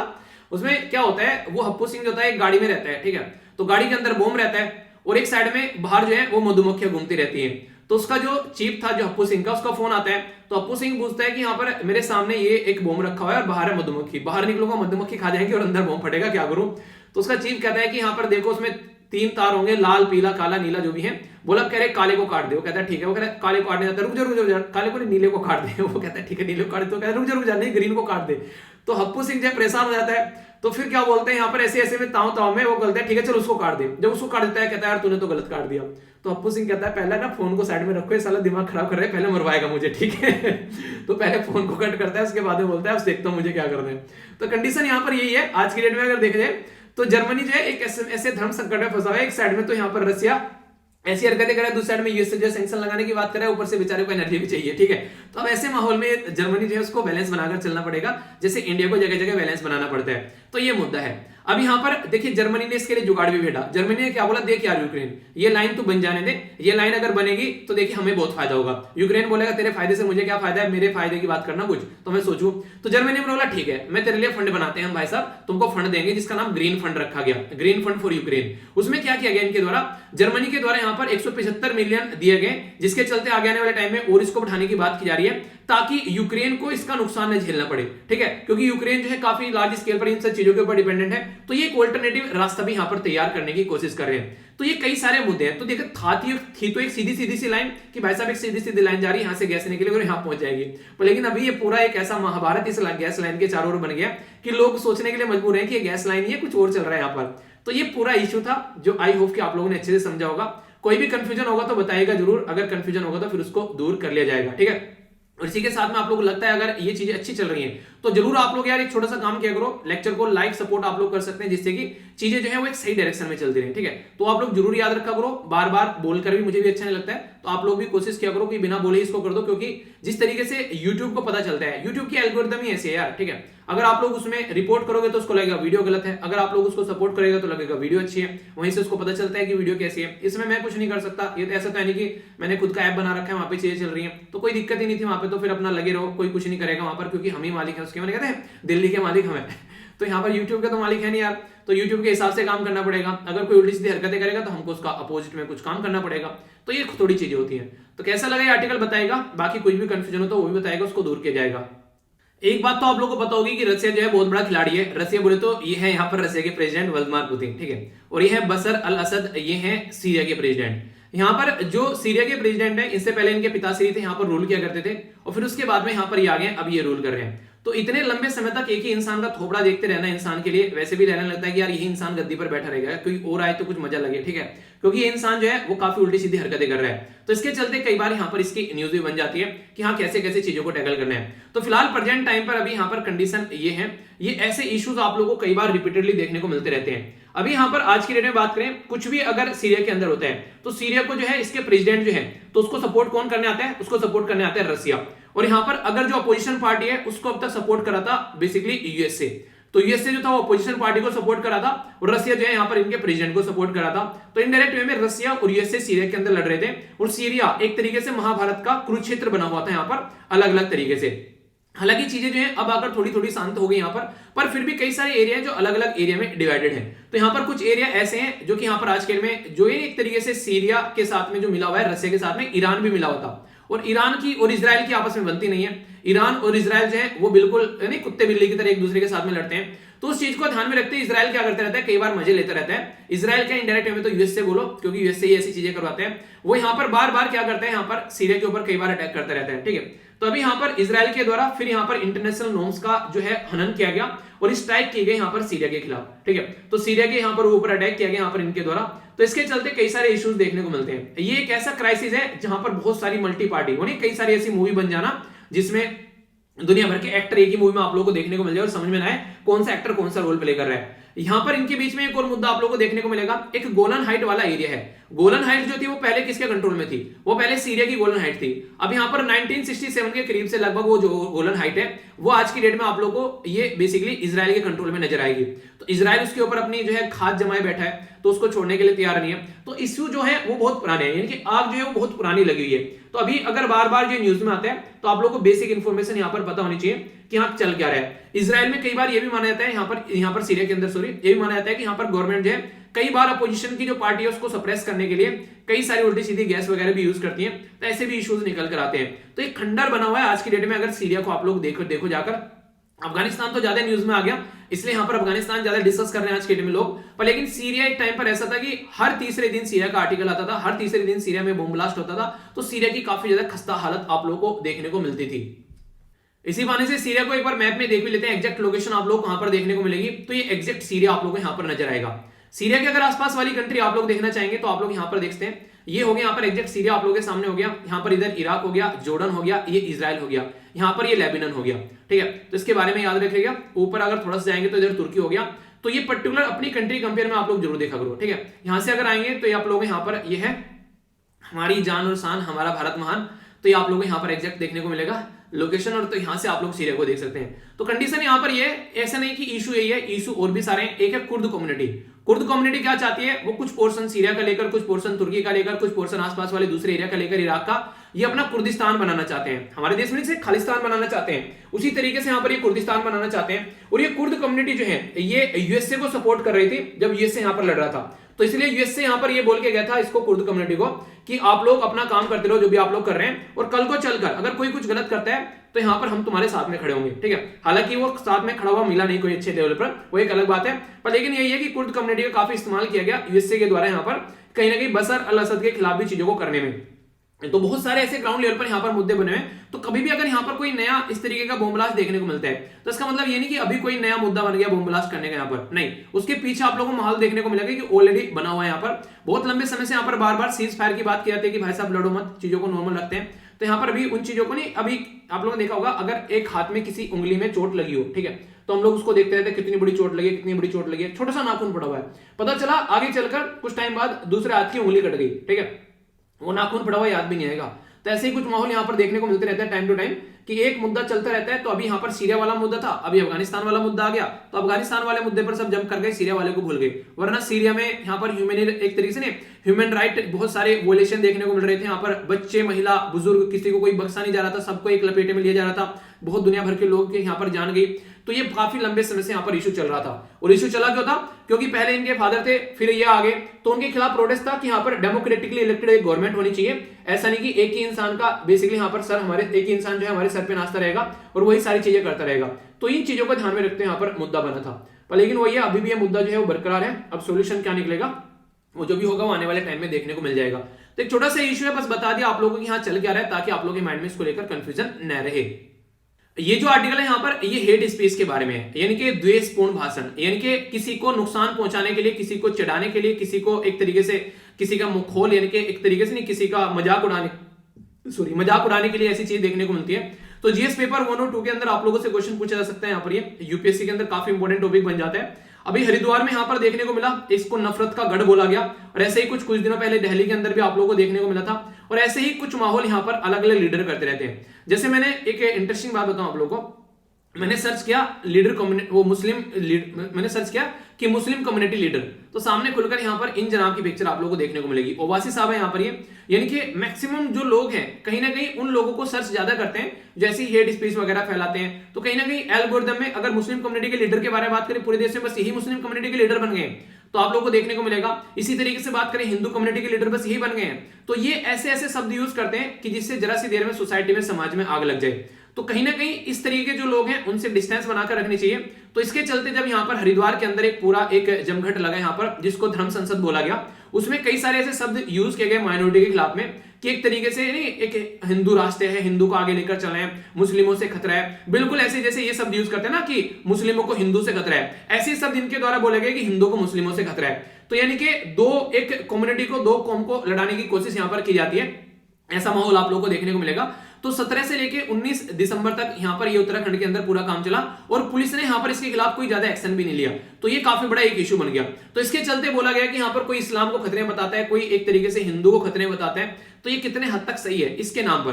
तो ये ऐसी चीजें सोसाइटी में काफी नेगेटिव इंपैक्ट यहाँ पर डाल सकती है, और ये काफी बड़ी एक हेट स्पीच यहाँ पर बन जाती है एक कम्युनिटी के खिलाफ। तो इसके चलते बहुत सारे यहाँ पर हमारी कंट्री के जो लगभग 26 के करीब यहाँ पर, ठीक है, यहाँ पर 26 या 27 के करीब यहाँ पर नहीं 76 है, 20 नहीं, यहाँ पर 76 यानी कि 76 के करीब लगभग यहाँ पर लॉयर जो थे, यानी कि वकील जो थे, वो chief justice of India N V Raman साहब को लिखते हैं कि भाई साहब अगर ऐसे ऐसे माहौल देश के अंदर बने रहे ना, एक स्पीच कोई वहां पर हेट दे रहा है, पहले कोई हिंदू का लीडर दे रहा है, फिर मुस्लिम का लीडर दे रहा है, अगर ये ऐसा ही माहौल यहाँ पर चलता रहा देश के अंदर में, तो काफी मुद्दा जो है ऐसा बन जाएगा कि हमारी कंट्री में कि काफी एक कम्युनिटी को खत्म करने की बात की जा रही है कि पूरी एंटायर कम्युनिटी, ठीक है, खुलेआम की उस कम्युनिटी को खत्म कर दो, हमारे ऊपर हावी हो जाएगी। एक तरीके से नहीं, एक तरीके से जिनोसाइड की बात की जाती है कि नरसंहार करने की बात की जाती है। खुलेआम पब्लिकली में अगर ऐसी बातें बोलोगे तो ये बहुत बड़ा मुद्दा बन सकता है। तो इसके ऊपर बात करनी चाहिए, इसको रोकना चाहिए। तो ये तो मैंने आप लोगों को बताया जो माहौल बना हुआ है। अभी यहाँ पर इंपॉर्टेंट मुद्दा क्या है जो आप लोगों से यहाँ पर पूछा जा सकता है, ये हेट स्पीच के बारे में कहां पर मेंशन कर रखा है। तो यहां पर जब भी कोई आर्टिकल आप लोग पढ़ेंगे तो इस रिपोर्ट के बारे में बताया जाएगा।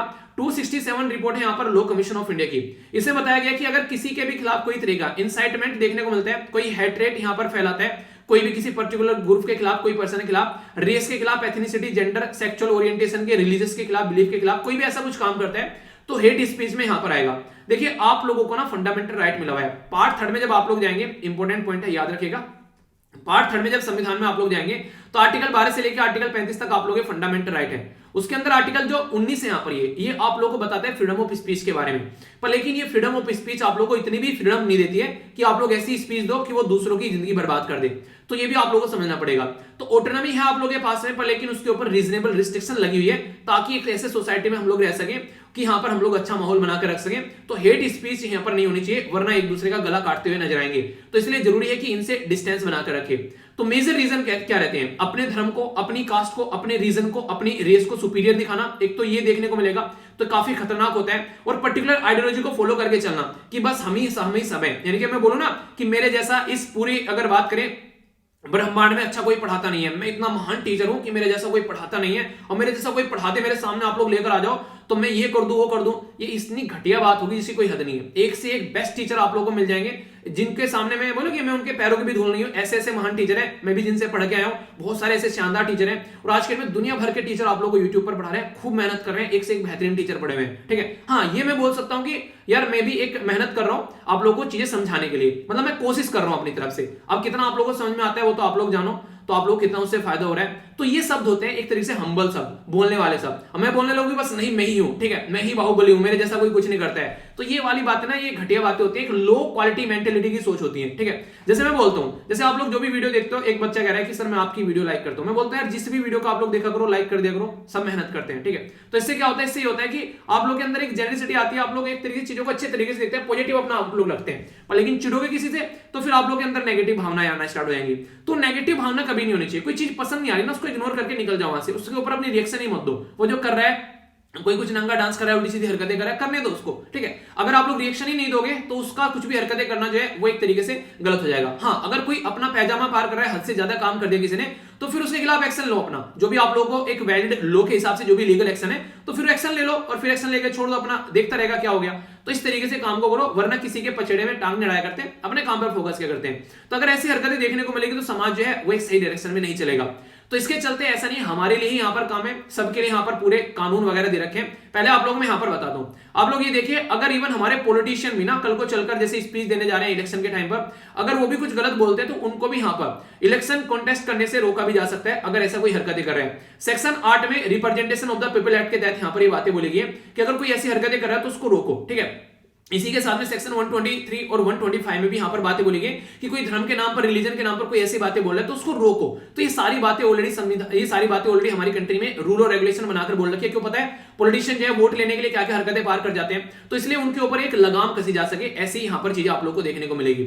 इसी के साथ में अगर कोई इंसान कर रहा है, मेरे और आपके जैसा कोई नॉर्मल कॉमन आदमी, ठीक है, नहीं मैंगो पीपल साधारण आदमी तो यहां पर तो सेक्शन 153 और सेक्शन 153B ये इंडियन पिनल कोड यानी कि भारतीय दंड संहिता का बोलता है कि दो ग्रुप के बीच में आप लोगों को शत्रुता नहीं फैलानी है। दो क्लास की जो फीलिंग को आप लोगों को एक तरीके से नहीं, उसको आप लोगों को हैम्पर नहीं करना है किसी भी तरीके से मेंशन करके किसी के बारे में भी। तो सेक्शन 295 इंडियन पिनल कोड का है। इसी के साथ में सेक्शन और है यहाँ पर, अगर कोई सर्कुलेशन, कोई पब्लिकेशन कुछ ऐसा आप लोग फैलाते हैं जिससे लोगों के बीच में कोई कंटेंट ऐसा लेकर आते हैं, लोगों के बीच में यहाँ पर गुस्सा फैल गया, ठीक है, तो ये आप लोगों की इल विल अगर है तो इसको भी आप लोगों को रोकना है, ऐसा भी नहीं होना चाहिए। ये सारी बातें ऑलरेडी बोल रखी है यहाँ पर। इसके अंदर में देखोगे हमारे देश में कई सारी कमेटी बनाई गई, उनके द्वारा सजेशन दिया गया। जैसे विश्वनाथन कमेटी के बारे में बात करें अगर आप लोग 2019 में, ठीक है, इसी के साथ में यहाँ बेस बारू कमेटी थी 2014 में, तो इनके द्वारा भी अलग अलग बातें बताई गई कैसे इनको टैकल करना है। अगर कल को ऐसी हरकतें देखने को मिलती है तो हेट स्पीच नहीं, प्यार वाली स्पीच दो, ताकि लोग जो है आप लोग की मधुर वाणी को सुनकर मोहित हो जाए। तो वो वाली बातें आप लोगों को बोलनी चाहिए, एक माहौल सौहार्दपूर्ण बना रहे। तो अगर कोई ऐसी हरकतें कर रहा है उल्टी सीधी, तो उनके ऊपर फाइन लगाओ। 5000 रुपए तक का फाइन करने की बात की गई। यहाँ पर फाइन और पनिशमेंट दोनों की बात की गई। अगर कोई ऐसी हरकतें करता है तो एक पैटर्न में आप लोगों को चीजों को लेकर चलना है, ऐसा यहाँ पर बोला गया। लेकिन यार आप लोगों को थोड़ा सा वो भी समझना पड़ेगा, ऐसा नहीं किसी ने कुछ बोल दिया तो ही आप लोगों ने उठा के उसको डाल दिया जेल में उठाकर, क्योंकि फंडामेंटल राइट भी है ना इंसान का। तो आप तो ऐसा करोगे यहाँ पर फिर गवर्नमेंट सप्रेस करने पे आ जाएगी, कोई ने किसी ने कुछ खिलाफ जरा सा बोल दिया गवर्नमेंट के, उसको जेल में डाल दे। तो वो एक्ट ऐसा होना चाहिए, अगर किसी ने कुछ बोला और उसकी वजह से सोसाइटी में कुछ नुकसान हो गया तो उस एक्ट के बेस पर आप लोगों को एक्शन लेना है, ना कि जरा सा किसी ने कुछ किया एकदम तुरंत जाकर एक्शन ले लिया। तो ये चीजें आप लोगों को समझनी पड़ेगी। इसी के साथ में यहाँ पर बात करें तो रंगराजन जो वर्सेस पी जगजीवन राम जी का जहां पर जो केस था यहाँ पर ये, इसके बारे में बात करें तो फ्रीडम ऑफ एक्सप्रेशन सही है, उसको भी सप्रेस नहीं किया सकता जब तक कि वो सोसाइटी के लिए खतरा ना बने। यानी कि अगर कोई अपनी बातें रख रहा है, गवर्नमेंट ने कुछ गलत कर दिया और उसके खिलाफ कोई बोल रहा है, तो उसको बोलना चाहिए थोड़ा ना कि उसको सप्रेस करना स्टार्ट कर दे। तो हेट स्पीच और फ्री स्पीच में जो एक माइन्यूट सा डिफरेंस है वो आप लोगों को समझना पड़ेगा, तभी चीजें आप लोग अंडरस्टैंड कर पाएंगे। तो ये जरूरी है, और जिस सोसाइटी में हम लोग रहते हैं वहां पर ये और भी ज्यादा जरूरी हो जाता है। तो यहाँ पर हेट स्पीच जैसी चीजों को जो काफी कॉम्प्लेक्स इशू है उनके ऊपर फोकस देकर चलना चाहिए, कैसे इसको रोकना है। तो यहाँ पर फ्री होना चाहिए, एक तरीके से दोनों में डिफरेंस होना चाहिए, फ्री स्पीच को फोकस करना चाहिए ताकि सोसाइटी में एक सौहार्दपूर्ण माहौल बनाए रखे, उसके ऊपर फोकस करके चलना चाहिए, ताकि यहाँ पर हमारी लिबर्टी, इक्वलिटी और डिग्निटी को कोई नुकसान ना पहुंचाए, उसके ऊपर हम लोग फोकस देकर चले। यानी सबकी इज्जत है, सबकी इज्जत को एक तरीके से इज्जत मानना चाहिए, यानी कि तुम्हारी इज्जत और सामने वाली कोई इज्जत ही नहीं है, तो ऐसा नहीं होना चाहिए।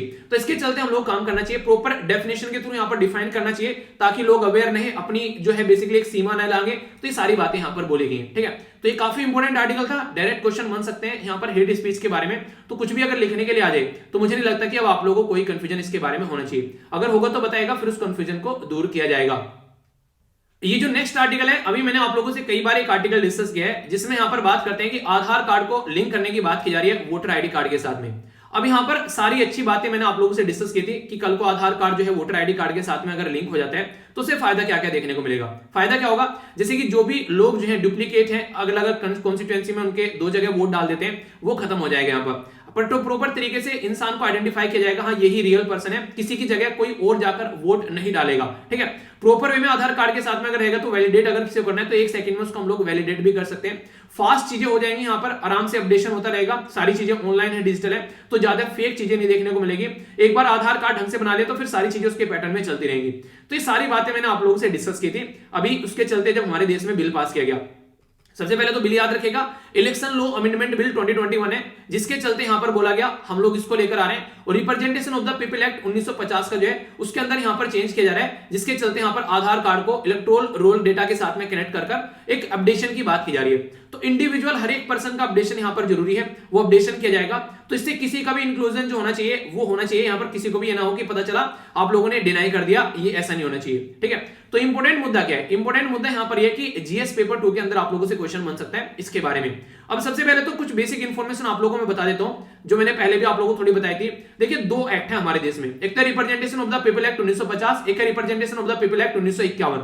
अगर दोनों को आप लोग ध्यान से देखोगे तो ये तो करेगा हमारे बारे में बात, यानी कि जनता जनार्दन के बारे में बात, और ये करेगा बेसिकली पॉलिटिशियन के बारे में बात कि हाँ कैसा पॉलिटिशियन, किस तरीके से उसका सारा सिस्टम होना चाहिए उसके बारे में। तो याद रखिएगा पहले जनता आती है, 1950 में जनता आ गई, 51 में फिर यहाँ पर पॉलिटिशियन आ गए, यानी कि हमसे पॉलिटिशियन है, हम पॉलिटिशियन से नहीं है। तो इस तरीके से आप लोग चीजों को समझ सकते हैं।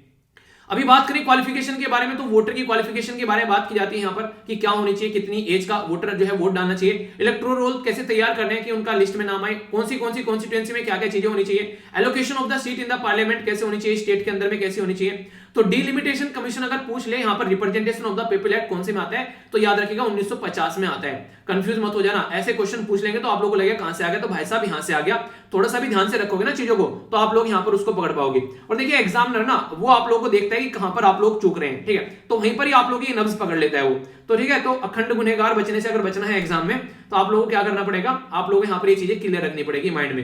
एक्चुअल कंडक्ट जो है इलेक्शन के बारे में, तो यहाँ पर बात की जाती है इसके बारे में, कैसे कैसे इलेक्शन कंडक्ट कराने हैं, क्या क्या क्वालिफिकेशन होनी चाहिए, क्या ऑफेंस अगर हो रहा है तो उसको कैसे लेकर चलना है, कैसे पॉलिटिकल पार्टी को रजिस्टर करना है, ये सारा जितना भी रायता है वो यहाँ पर यहाँ एक्ट जो है 1951 के इसके अंदर देखने को मिलेगा।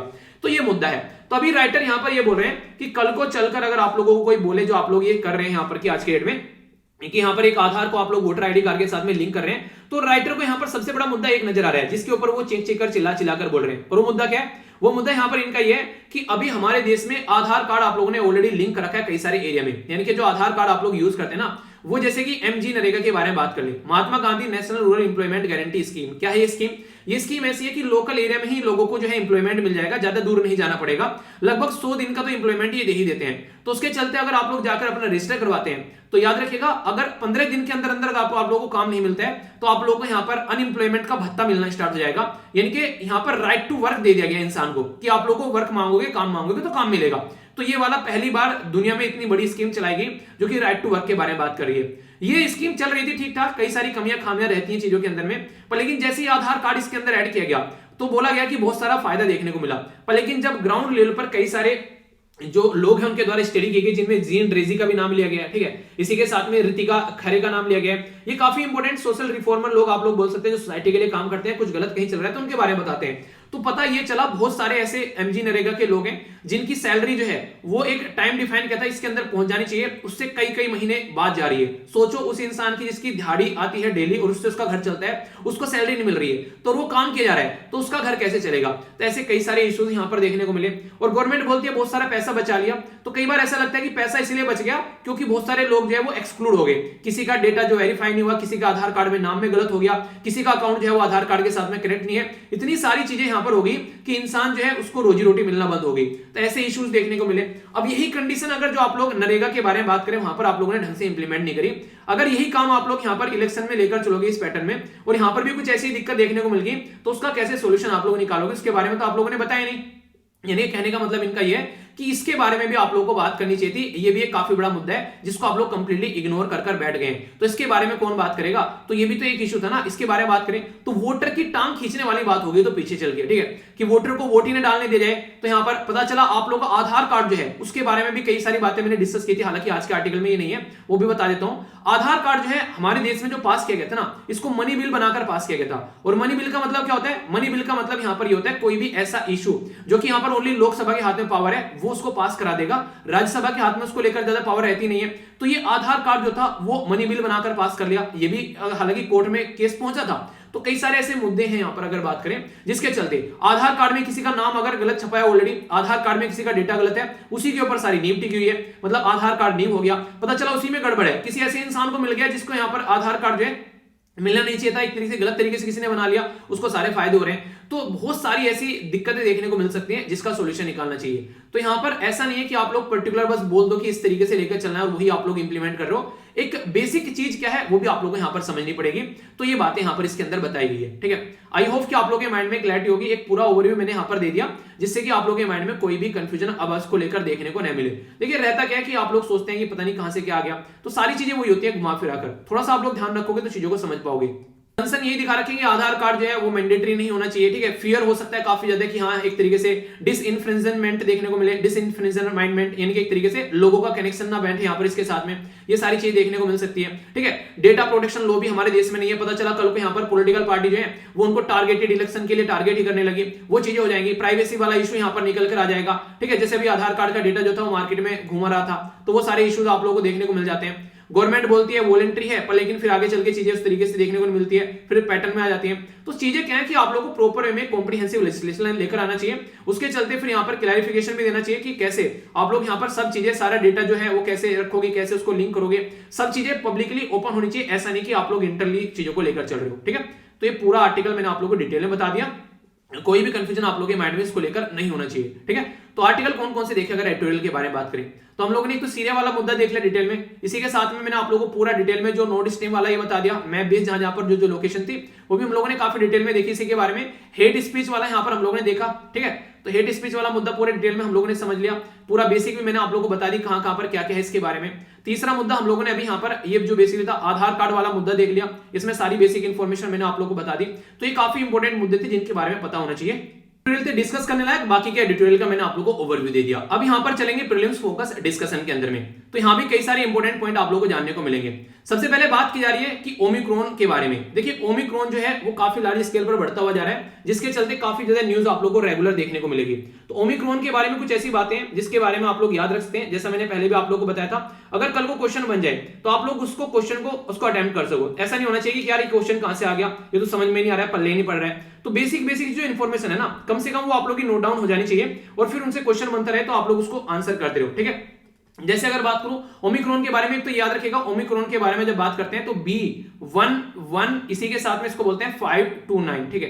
तो एक ये नाम आप लोग को ओमिक्रॉन का देखने को मिलेगा। ये कोविड-19 की एक स्ट्रेन है जैसे दूसरी स्ट्रेन होती है, ठीक है। जैसे कई सारे आप लोगों ने देखा अल्फा बीटा गामा, उसी तरीके से यहाँ पर ओमिक्रॉन उसी कैटेगरी में आप लोग यहाँ पर देख पा रहे हैं। तो ये एक तरीके का कंसर्न वाला इशू बन गया है, ठीक है। नॉर्मली पहले बोला था कि यहाँ पर एक कंसर्न क्या होता है, वेरिएंट ऑफ कंसर्न, तो टोटल मिलाकर 5 वेरिएंट ऑफ कंसर्न है, ठीक है। तो 5 वेरिएंट ऑफ कंसर्न है यहाँ पर, तो उसके बारे में आप लोग याद रखिएगा। वैसे इसके ऊपर वीडियो बना रखी है मैंने, वही वीडियो आप लोग देख लीजिए ना एक बार, ठीक है। पूरी चीजें उसमें है, चलिए उस वीडियो को मैं ऐड कर दूंगा यहाँ पर, ठीक है।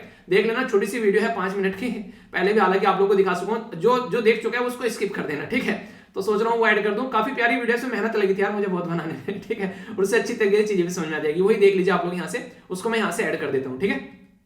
ओमिक्रॉन वेरिएंट, अगर किसी से बात करूं फर्स्ट टाइम ये ओमिक्रॉन वेरिएंट क्या होता है, तो अगर किसी इंसान ने इसके बारे में बिल्कुल भी नहीं सुना होगा तो उसको ये समझ में नहीं आएगा कि ये आखिर चीज क्या है। तो सबसे पहले तो किसी का नामकरण जो होता है उसके बारे में हम लोग बात करते हैं। तो कोरोना वायरस, जिसको आप लोग SARS-CoV-2 बोलते हैं, तो यहां पर एक तरीके से वायरस, उसी का जो बीमारी का नाम है उसको बोलते हैं कोविड-19। तो SARS-CoV-2 जो कि यहां पर वायरस है, तो उसके वेरिएंट यहां पर नजर आते हैं। जैसे एक फैमिली में कई सारे बच्चे आप लोगों को देखने को मिलते हैं, उसी तरीके से यहां पर जो कोरोना के अगर बात करें, कई सारे वेरिएंट आप लोगों को यहां पर नजर आ रहे हैं बीमारी के, जिसके चलते यहां पर इनके अलग अलग नाम दे दिए गए हैं। तो ये जो नामकरण किया जा रहा है ये आज से नहीं है, मैंने कहा ना इससे पहले भी हुआ है। जैसे आप लोगों ने देखा होगा अल्फा, गामा, डेल्टा, बीटा, अब तक का सबसे जो ताकतवर यहां पर है वो है डेल्टा, जिसके बारे में आप लोगों ने कई बार सुना भी होगा कि ये जो है अगर किसी इंसान को हो जाए तो उसको लेकर ही डूबता है। तो इसी तरीके से नामांकन यहां पर ओमिक्रॉन का भी करना था कि आखिर नाम क्या रखा जाए। तो जब नामांकन की बातें यहां पर चल रही थी उस टाइम पर यह बोला गया कि यार देखो ऑलरेडी यहां पर 2 शब्द हैं, अब नेक्स्ट जो यहां पर कतार में एक है NU, ठीक है, और एक है यहां पर XI। तो यहां पर यह बोला गया अगर XI यहां पर रख देते हैं तो दिक्कत देखने को मिलेगी, क्योंकि चाइना के प्रेसिडेंट है जिनका नाम है शी जिनपिंग, तो ये लगेगा कि कोरोना यही है, तो ये कंडीशन यहां पर खराब क्रिएट कर सकती है और किसी कंट्री की इमेज खराब कर सकती है, तो इसलिए इसको ड्रॉप कर दिया। दूसरा NU जो है कई जगह यूज कहता है एज ए न्यू, इसका मतलब कि एक तरीके से न्यू यानी कि सब नहीं, न्यू हैप्पी न्यू ईयर हो गया, कोई भी अगर न्यू चीज हो रही है उसकी जगह यूज करते हैं, तो कंफ्यूजन हो सकता है। नामांकन करने का बेसिक पर्पज होता है कि वो नाम जो है वो छोटा होना चाहिए, लोग जो है आसानी से उसको अंडरस्टैंड कर सकें, उसको पुकार सकें, ये इस तरीके से नाम यहां पर रखे जाते हैं सेम इसी पैटर्न में साइक्लोन के नाम आप लोगों को देखने को मिलते हैं, उनके भी नाम इसी तरीके से रखे जाते हैं। तो फिर लगा कि अब क्या कर रहे हैं, तो न्यू भी यहां पर कैंसिल कर दिया और यहां पर एक्सआई भी कैंसिल कर दिया। तो फिर जो नेक्स्ट शब्द था यहां पर ये था ओमिक्रॉन। तो ओमिक्रॉन यहां पर आप लोगों को देखने को मिला। आगे जो भी यहां पर चीजें निकल कर आएंगी उनके भी नाम यहां से निकल कर आएंगे, क्योंकि already alpha, beta, gamma, delta ये सारे नाम जो हैं वो ऑक्युपाई हो चुके हैं, यानी कि ये अलग अलग वेरिएंट अभी आप लोगों को देखने को मिलेंगे मार्केट में, इनके नाम ऑलरेडी हैं। जैसे अल्फा जो है यहां पर ये है B117, ये यूके से निकल कर आया। निकल कर आने का मतलब ये बिल्कुल भी नहीं है, कतई नहीं है कि वो पर्टिकुलर वायरस जो है वो वहां पे हुआ है, नहीं, ये पहली बार वहां पे आइडेंटिफाई किया गया, ये है इसका मतलब। हमारे देश में डेल्टा आइडेंटिफाई किया गया सबसे पहले 11 मई 2021 में, और एक और है हमारे देश का, यह कप्पा, कटप्पा नहीं कप्पा। तो ये कप्पा जो देखने को मिला इसका मतलब है B16171। तो ये 4 अप्रैल ये यहां पर 2021 में देखने को मिला। तो हमारे देश में ये दो आप लोगों को देखने को मिले। अभी अगर मैं आप लोगों से बात करूं दो कैटेगरी के बारे में जो काफी ज्यादा न्यूज में है, एक को बोल रहे हैं यहां पर वेरिएंट ऑफ कंसर्न। तो वेरिएंट ऑफ कंसर्न में आप लोगों को ये कंडीशन देखने को मिलेगी कि वो जो ट्रांसमिट होता है वो बड़ी जल्दी होता है, उसका एक तरीके से जो बॉडी के अंदर जो इम्यून सिस्टम होता है उसको बर्बाद करने की क्षमता रखता है। और इसी के साथ में अगर बात करें तो यहां पर किसी इंसान को अगर हो जाए तो जो ऑलरेडी अवेलेबल दवाइयां हैं वो उसके ऊपर जल्दी से काम नहीं करती हैं, तो ऐसी सिचुएशन आप लोगों को देखने को मिलेगी। तो ये इस कैटेगरी में अब तक टोटल 5 वेरिएंट आप लोगों को यहां पर नजर आएंगे। पहला है ओमिक्रॉन, जिसको आप लोग शॉर्ट फॉर्म में इसका जो नाम है वो है B11529। तो ये इंपॉर्टेंट है, मैच करने के लिए आ जाता है। पहले सदर्न अफ्रीका बोला गया था कि ये सदर्न अफ्रीका में पाया जाता है, पर लेकिन फिलहाल अभी ये कंफर्म कर दिया गया है कि ये सदर्न अफ्रीका में नहीं, ये साउथ अफ्रीका कंफर्म कर दिया गया यहां पर। तो इसलिए कंफ्यूज मत हो जाना साउथ अफ्रीका और सदर्न अफ्रीका के साथ में। डेल्टा जो है ये हमारे देश में सबसे पहले आइडेंटिफाई किया गया B16172, ये यहां पर इसका नामांकन किया गया, जो कि gamma P1, beta B1351, alpha B117। तो ये यहां पर ब्राजील, साउथ अफ्रीका और ब्रिटेन से निकल कर आए, ये उसी ड्यूरेशन में। तो ये वेरिएंट ऑफ कंसर्न की कैटेगरी में यहां पर रख दिए गए हैं। अगर बात करूं वेरिएंट ऑफ इंटरेस्ट के बारे में, तो ये दो और इंपॉर्टेंट आप लोग यहां पर याद रखते हैं आज की डेट तक का। NU B1621, ये आप लोगों को वेरिएंट ऑफ जो है इंटरेस्ट की कैटेगरी में नजर आएगा। और लैम्डा C37 ये देखने को मिलेगा वेरिएंट ऑफ इंटरेस्ट की कैटेगरी में, जो कि कोलंबिया और पेरू से निकल कर आए, यानी कि ये आप लोगों को साउथ अमेरिका से देखने को मिलेंगे। तो ये कई सारे ऐसे इश्यूज हैं जिनके बारे में आप लोग आइडिया रख सकते हैं, जो कि आगे भी क्वेश्चन आप लोगों से बन सकते हैं। जब हम लोग बात करते हैं यहां पर सस्टेनेबल डेवलपमेंट गोल के बारे में, तो जो हेल्थ है वो काफी इंपॉर्टेंट गोल है, और तीसरे नंबर पर उसको रखा गया है कि भाई साहब हेल्थ जो है उसको फोकस कर आप लोगों को चलना पड़ेगा। और ये टोटल मिलाकर 17 सस्टेनेबल डेवलपमेंट गोल है, जिनके अंदर टारगेट हम लोगों ने 169 डिवाइड कर रखे हैं। कैसे? जैसे तीसरे नंबर का गोल आप लोगों के सामने, अगर इसको मैं थोड़ा सा और अच्छे से डिवाइड करूं आप लोगों के सामने, तो ये तीसरा गोल जो है वो अपने आप में ही यहां पर अगर स्टार्ट करेंगे 3.1 से, तो 3.9 तक पहुंचा हुआ है, यानी कि इसके अंदर 9 आप लोगों को अलग से टारगेट नजर आ रहे हैं। मैंने आप लोगों को इसलिए बताया ताकि कभी भी कोई आप लोगों से कोई पूछ भी ले तो आप लोग उसको एक्सप्लेन कर सको कि हाँ भाई साहब ऐसे होता है ये, और उसको लगे कि हाँ रियलिटी में इंसान को इस टॉपिक की जानकारी है। ओके, जिसने देख रखा होता है वो स्किप कर दिया करो, टेंशन लेने की जरूरत नहीं है, ठीक है। अगर किसी को लगता है कि ये तो रिपीट हो गया आर्टिकल, तो आप लोग स्किप कर दिया करो, वरना रिवीजन कर लिया करो। ओके, आगे बात करते हैं यहां पर ये FCRA के बारे में बात की जा रही है, फॉरेन कंट्रीब्यूशन रेगुलेशन एक्ट के बारे में। तो अभी यहां पर हमारी कंट्री में कई सारी एनजीओ हैं जिनका रिन्यू नहीं किया गया FCRA के तहत अभी एग्रीमेंट, तो उसी के चलते यहां पर ये इशू चल रहे हैं। तो मैंने बताया था अभी यहां पर अगर बात करें तो मिशनरी है कई सारी, जैसे चैरिटी वाली, जैसे यहां पर मदर टेरेसा वाली थी ऑर्गेनाइजेशन, उसके बारे में हम लोगों ने बात की थी। तो इसके ऊपर अभी एक आध दिन में एडिटोरियल जरूर आएगा पक्का, ठीक है। तो इसको डिटेल में मैं आप लोगों से डिस्कस करूंगा काफी अच्छे से, टेंशन मत लेना। ये डे बाय डे जो चलता रहता है ना, सास बहू वाले लाइक कल ये हो गया, गवर्नमेंट ने ये बोला, उसने वो बोला, वो सारी चीजें आप लोग इग्नोर कर सकते हैं, ठीक है। बाकी यहां पर जो मुद्दा है ये है कि आप लोग देखते हैं, वैसे तो हम लोग बोल रहे हैं ओमिक्रॉन फैल रहा है, दिलसाद गार्डन मेट्रो स्टेशन पर ये इतनी लंबी लाइन आप लोगों को देखने को मिलेगी, ठीक है। तो यहां से आने वाले टाइम में काफी सारी दिक्कतें देखने को मिल सकती हैं, तो इसके चलते सॉल्यूशन कैसे लगाना है वो देखने वाली बात है, ठीक है। बहुत सारे लोग आप लोग कई बार ऐसे भी देखने को मिल जाएंगे जो आज के डेट में मास्क लगाए नहीं है, हालांकि मेट्रो में तो अलाउ नहीं किया जाता है, पर बाहर आप लोग घूमते हुए मिल जाएंगे। तो ये काफी बड़ी बात है, कैसे हम लोग टैकल करेंगे। पता चला थर्ड वेव आ गई और हमको पता भी नहीं चला और सबको लपेट कर ले गई, तो ये समझना पड़ेगा। जेड सिक्योरिटी के बारे में बात की जा रही है, 2 जो यहाँ पर बीजेपी के जो लीडर है उनको जेड प्लस सिक्योरिटी के बारे में बात की, जेड सिक्योरिटी के बारे में। तो इनके बारे में आप लोग याद रखते हैं कई सारे लेवल के प्रोटेक्शन होते हैं, जैसे X Y, Y plus, Z, Z plus और SPG security special protection group की। जो स्पेशल प्रोटेक्शन ग्रुप की होती है तो प्राइम मिनिस्टर को और इमीडिएट फैमिली जो उनकी होती है उनको मिलती है। बाकी यहाँ पर ये क्या रहता है, जैसे सिक्योरिटी रेजिस्टेंस की जो यहाँ पर रहते हैं, घर की कहीं पर जाते हैं उसके लिए, ठीक है। ऑफिस की सिक्योरिटी, इसी के साथ में इंटर स्टेट सिक्योरिटी, कहीं बाहर जाते हैं, तो ये सारी सिक्योरिटी यहाँ पर प्रोवाइड कराई जाती है। एक्स कैटेगरी की सिक्योरिटी क्या होती है, जैसे एक इंडिविजुअल पर्सन को एक गनमैन मिला हुआ है तो एक्स सिक्योरिटी होती है, ठीक है। पर लेकिन जेड प्लस सिक्योरिटी या जेड सिक्योरिटी में यहाँ पर 10 के करीब पर्सनल आ जाते हैं, तो घर पर भी बाहर भी आप लोगों को सिक्योरिटी प्रोवाइड कराते हैं।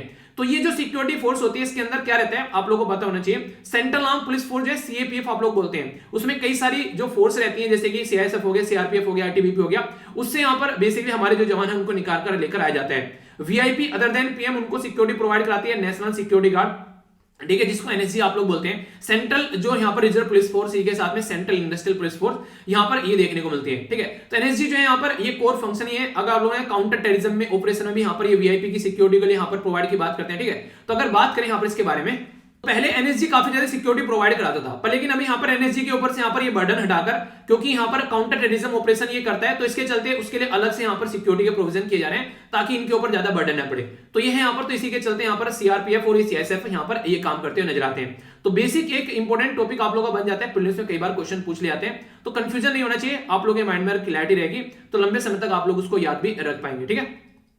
आगे चलते हैं। एप्पल जो कंपनी है वो अपना जो यहाँ पर तमिलनाडु के अंदर जो यूनिट थी, ठीक है, जिसको यहाँ पर फॉक्सकॉन के नाम से जाना जाता था, उसके अंदर कई सारी दिक्कतें देखने को मिलती, पीछे कुछ दिनों पहले तोड़फोड़ भी हो गई थी और कई सारे जो लोग थे यहाँ पर एक तरीके से उनकी सैलरी वगैरह प्रॉपर वे में नहीं प्रोवाइड करा रही थी, लेबर कॉस्ट जो उनको ढंग से नहीं दी जा रही थी, बहुत सारे ऐसे इशू थे, उसको अभी यहाँ पर इसने होल्ड पर डाल दिया है। तो देखते हैं आगे चलकर क्या चलता है। देश को नुकसान होता है अगर कुछ ऐसी चीजें होती हैं, ये सोचने वाली बात है, ठीक है। अभी 2 लोगों को अरेस्ट कर लिया गया यहाँ पर अंबाला के अंदर, अभी यहाँ पर रिलीजन के नाम पर अटैक देखने को मिला चर्च के ऊपर, ठीक है। राइट टू रिलीजन किस आर्टिकल से किस आर्टिकल तक रखा गया है ये आप लोग बताइए।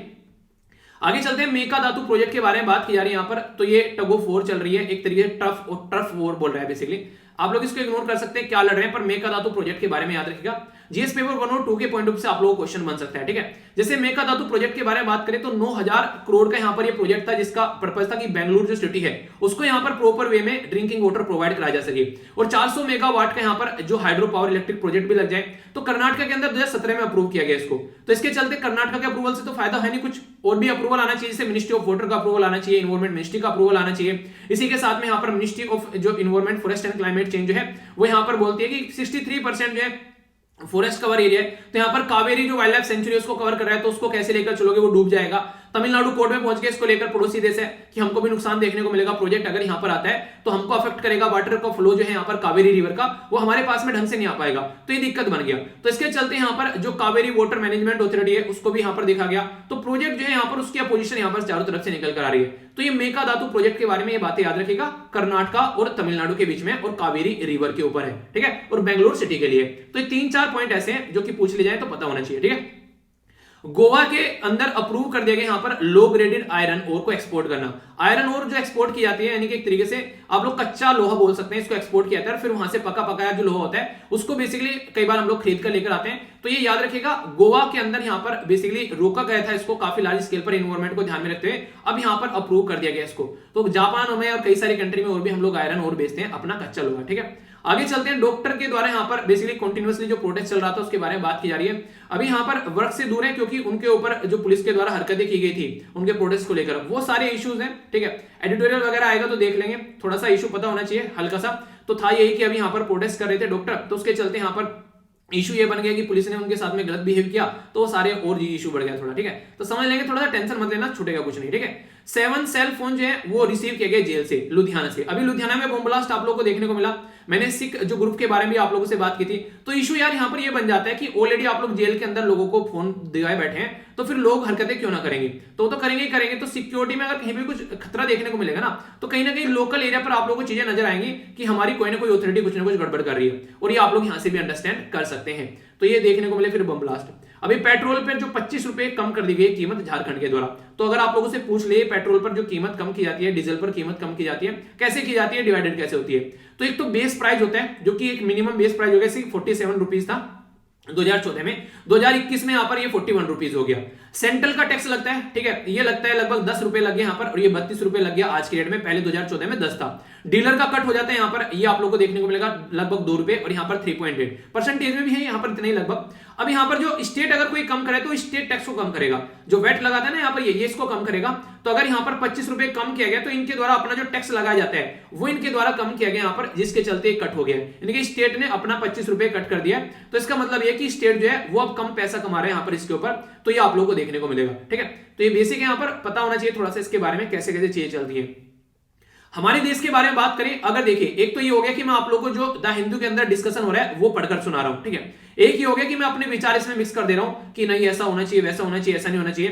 तो विचार अगर वो पॉजिटिव है तो सोसाइटी के लिए बेनिफिट है, पर लेकिन अगर वो विचार नेगेटिव है तो वो काफी बड़ा रोष पैदा सोसाइटी में कर सकते हैं, काफी सारी गलत चीजें देखने को मिल सकती हैं। तो बोला यह गया कि जब न्यूज के साथ में व्यूज ऐड कर दिया जाता है तो ये सबसे ज्यादा खतरनाक है और यही प्रॉब्लम क्रिएट करते हैं। अगर आप लोग ऑल इंडिया रेडियो सुनोगे, राज्यसभा टीवी सुनोगे, कोई भी ऐसा जो चैनल है वो न्यूट्रल रहते हैं, वो न्यूज ही आप लोग को बताते हैं। पर लेकिन अगर आप लोग दूसरे चैनल पर जाओगे जो कि प्राइवेट चैनल है, वो आप लोग को भड़कीले भाषण देते हुए नजर आएंगे। तो ये काफी बड़ी दिक्कत यहाँ पर देखने को मिल रही है। तो ये चीफ जस्टिस ऑफ इंडिया ने यहाँ पर स्पीच दिया, इसके अंदर यहाँ पर इनके द्वारा ये बातें बोलेगी। आप लोग कितने सहमत है इससे, यस या फिर नो, आप लोग अपनी बातें बता सकते हैं। सेंटर के द्वारा यहाँ पर जस्टिफाई किया गया एफसीआरए को कि क्यों उन्होंने रिन्यूअल नहीं किया, तो टॉप कोर्ट के अंदर इनके द्वारा ये बातें बताई गई। तो देखते हैं कैसे कैसे चीजें। वैसे एफसीआरए वाला लेक्चर किस किसने देख लिया, यस या फिर नो, मैंने बोला था ना देख लेना, वीडियो के नीचे लिंक प्रोवाइड करा दूंगा, बाकी एडिटोरियल आएगा तो डिटेल में आर्टिकल को मैं कवर करूंगा ही करूंगा। ओके, आगे बात करते हैं। यहाँ पर अभी इन्फेक्शन काफी ज्यादा बढ़ रहा है तो उसके चलते कई सारी और भी चीजें देखने को मिल रही है। और यहाँ पर जो हमारी कंट्री में INSACOG, इसका ये नाम याद रखिएगा आप लोग, कई बार भूल जाते हैं, इसको बोलते हैं इंडियन SARS-CoV-2, ये है जीनोमिक सीक्वेंसिंग कंसोर्टियम। ये एक तरीका संघ है जो कि यहाँ पर अगर कोई भी नया वेरिएंट निकल के आता है तो उसको चेक करने की कोशिश के द्वारा की जाती है और कितने हाई लेवल पर वो इंपैक्ट डाल रहा है सोसाइटी में, तो ये काम करते हैं। तो इसकी फुल फॉर्म आप लोग याद रखिए, कम से कम बेसिक है, कई बार पहले बता चुका हूं, फिर से बता दी ताकि आप लोग भूले ना चीजों को। ओके, आगे बात करें, हमारी कंट्री में डिफेंस इंडस्ट्री को और ज्यादा बढ़ाने की बात की जा रही है। तो आने वाले टाइम में हम लोग मेक इन इंडिया प्रोजेक्ट के तहत चीजों को आगे लेकर चलें, जो कि काफी अच्छा अप्रिशिएट करने लायक मूव है। तो इसके बारे में आप लोग एक आइडिया रखेगा ताकि आने वाले टाइम में हम लोग अपनी ही कंट्री के ऊपर डिपेंडेंट रहे। हमारी कंट्री में अगर बात करें कोई भी डिफेंस का अगर काम होता है, ठीक है, तो यहाँ पर आप लोग को देखने को मिलेगा डिफेंस मिनिस्ट्री यहाँ पर इसमें काम करती है। और डिफेंस प्रोक्योरमेंट का जो काम किया जाता है यहाँ पर, ये डिफेंस मिनिस्ट्री के द्वारा ही अप्रूवल किए जाते हैं कि किस तरीके से चीजें आगे लेकर चलनी है। तो उसके चलते फिर हम लोग चीजें करते हैं। अभी फिलहाल हम लोग अपने लिए तो बना रहे हैं, एक्सपोर्ट करने के भी बारे में हम लोग बात कर रहे हैं ताकि डिपेंडेंसी न रहे खरीदने के ऊपर, हम लोग एक्सपोर्ट भी कर सके। तो माना यह जा रहा है कि आने वाले टाइम में हम लोग इसको, ये बोला जाए कि 5 लाख करोड़ तक का हम लोग चाहते हैं कि हम लोग एक्सपोर्ट भी करें आने वाले टाइम में, अलग अलग फील्ड में, और भी बहुत सारी चीजें, बहुत सारे एरिया में हम लोग काम कर रहे हैं। तो इसके चलते defence protection and export promotion policies हम लोग लेकर आए थे 2020 के अंदर में। ठीक है, तो ये बेसिक इंफॉर्मेशन है। ओके, तो ये याद रखिएगा। बाकी सुडोकू है आप लोगों के सामने, कई सारे बच्चे डेली अटेम्प्ट करें तो आप लोग जरूर किया करो।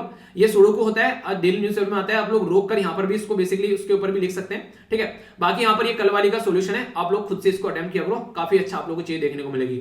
WHO के द्वारा भी बोल दिया गया यहाँ पर कि भाई साहब दिक्कतें आने वाली है। अच्छा, वर्ल्ड हेल्थ ऑर्गेनाइजेशन के जो डे है वो किस दिन सेलिब्रेट करते हैं, हेल्थ डे के बारे में हम लोग बात करते हैं, वर्ल्ड हेल्थ डे, ये बताइए। तो बोला जा रहा है कि आगे आने वाले टाइम में जो वॉर्न किया जा रहा है कि सुनामी आने वाली है। ठीक है, सुनामी SUNAMI होता है, वैसे टी लगा रहता है, इसको टी साइलेंट रहता है यहाँ पर, तो सुनामी बोलेंगे, वैसे प्रोनाउंसिएशन सुनामी रहता है। हांगकांग में जो है न्यूज आउटलेट बंद किए जा रहे हैं, चाइना का दबदबा चल रहा है, तो ये बरकरार रहने वाला है। तो ये सारी चीजें डे बाय डे की रहती हैं, इन पे डेली टाइम वेस्ट करने की कोई जरूरत नहीं है। एडिटोरियल आएगा तो डिटेल में कवर कर लेंगे, टॉपिक अच्छा बनेगा। ठीक है, पैलेस्टीन के जो प्रेसिडेंट है यहाँ पर वो चाह रहे हैं कि फिर जो एक तरीके से रेयर विजिट की गई इजराइल की बात करने के लिए, तो अगर पैलेस्टीन और इजराइल के बीच में मुद्दा अगर सुलझता है तो काफी अच्छा आप लोगों को देखने को मिलेगा। ठीक है, तो काफी सही तरीका है यहाँ पर, क्योंकि बहुत लंबे समय से इशू चल रहा है दोनों के बीच में। तो ये भी आगे चलकर अगर एडिटोरियल की फॉर्म में बनता है तो देख लेंगे, वरना वैसे भी आप लोगों को समझा दूंगा टाइम निकाल के इस दिन। ठीक है, 85 के करीब यहाँ पर बात की गई श्रीलंका के जो मैन की लिंचिंग की गई थी पाकिस्तान में, तो 85 के करीब लोगों को पकड़ लिया है पाकिस्तान में। तो देखते हैं क्या सोल्यूशन निकलेगा या फिर नहीं। ये एक इंपॉर्टेंट न्यूज है यहाँ पर इकोनॉमी के पॉइंट ऑफ से। हमारी कंट्री में जो GNP है, ग्रोस नॉन परफॉर्मिंग जो एसेट्स होता है, वो अभी काफी ज्यादा बढ़ता हुआ नजर आ रहा है। और बात ये की जा रही है किसके द्वारा बोला गया, ये बोला गया फाइनेंशियल स्टेबिलिटी रिपोर्ट। तो अगर आप लोगों से कोई पूछ लेगी फाइनेंशियल स्टेबिलिटी रिपोर्ट कौन प्रस्तुत करता है, तो रिजर्व बैंक ऑफ इंडिया हमारी कंट्री में यानी कि RBI को प्रस्तुत करते हैं। तो वो बोल रहे हैं कि नॉन परफॉर्मिंग एसेट बढ़ सकते हैं। नॉन परफॉर्मिंग मतलब जब पैसा उधारी पर दिया गया बैंक के द्वारा तो वो वापस नहीं आता है, डूब जाता है, तो वो NPA बन जाता है, मूल तो मूल बैलेंस भी डूब गया, तो उसके बारे में बात की जाती है। ठीक है, तो कंफ्यूजन नहीं होना चाहिए। कल मैंने आप लोगों से यहाँ पर डिस्कस किया था बास स्टेट के बारे में, तो इसका आंसर आप लोगों को देखने को मिलेगा A। ठीक है, तो यहाँ पर आप लोग देखते हैं पर्टिकुलर एरिया हो गया, यहाँ पर इसको याद रखेगा। ठीक है, तो इंडियन ओशन और पैसिफिक ओशन के बीच में आप लोग यहाँ पर नजर आएगा। ओके, एक और क्वेश्चन का आंसर आप लोग दे सकते हैं यहाँ पर ASIGMA, ये मैसेजिंग एप्लीकेशन लॉन्च किया गया था Indian coast guard, Indian army, Indian air force, Indian navy, किसके द्वारा लॉन्च किया गया था। इस क्वेश्चन का आंसर आप लोग दीजिए, कल फिर इसका आंसर बता दूंगा। कल क्वेश्चन काफी सारे अच्छे से यहाँ पर बेसिकली नीलेश के द्वारा काफी अच्छे आंसर दिए गए, आप लोग यहाँ पर देख सकते हैं। तो काफी सारी चीजें मैंने आप लोगों से पूछी थी, तो इनको आप लोग अटेम्प्ट किया कीजिए अच्छे से। वर्ल्ड ट्रेड ऑर्गेनाइजेशन की जो चीफ है, ठीक है, उनका नाम पूछा था, तो ओकांजो नोकोजी अवेला। ठीक है, कई बार कई सारे एग्जाम में क्वेश्चन बन गया। 26 नवंबर को हमारे देश का संविधान कुछ अडेप्ट किया गया, बाकी पूरा हम लोगों ने ये 26 जो बेसिकली जनवरी को अडेप्ट किया। ठीक है, सेबी के बारे में पूछा था यहाँ पर, तो अजय त्यागी इसके चेयरमैन है। स्वेज कैनाल 1869 में ओपन की गई, हमारे देश के ऊपर और पकड़ बन गई अंग्रेजों की। और ब्रास स्टेट के बारे में तो बेसिक इन्फॉर्मेशन है यहाँ पर, ये आप लोगों के सामने वोकैबुलरी है। वोसिफेरियस मुखर हो गया बेसिकली इसके बारे में। स्टिक डाउन यानी कि मार डालना या फिर चीजों को खत्म कर देना बोल सकते हैं आप लोग। डिसलोज यानी कि हटाना वहां से कहीं पर होता है। ठीक है, सबोटाज तोड़फोड़ करना चीजों का। ठीक है, रिटेरिएट एक तरीके दोहराना। ठीक है, तो ये कुछ वोकैबुलरी है, इनको आप लोग अटेम्प्ट कीजिए, अपना आप लोग इनके ऊपर सेंटेंस फॉर्मेशन कर सकते हैं। तो ये थी यहाँ पर बेसिक इन्फॉर्मेशन। तो कैसा रहा आज का डिस्कशन जरूर बताना, कोई कंफ्यूजन हो तो उसके बारे में जरूर बताना। तो अच्छे से एंजॉय कीजिए और लेक्चर को सपोर्ट जरूर कीजिए, ताकि अगर आप लोगों को फायदा हो रहा है। ठीक है, कोशिश क्या करोगे लगभग 1/4 आप लोग लाइक कर दिया करो, इससे वीडियो जो है वो अच्छे लेवल पर आगे चलती रहेगी और यूट्यूब को फीडबैक भी यहाँ पर इससे मिलता रहेगा। ठीक है, तो नेक्स्ट लेक्चर मिलता हूं, अपना ध्यान रखिए, बड़ों को नमस्ते, छोटों को प्यार, छोटी सी लाइफ एंजॉय करा। मिलता हूं नेक्स्ट लेक्चर में, तब तक के लिए जय हिंद।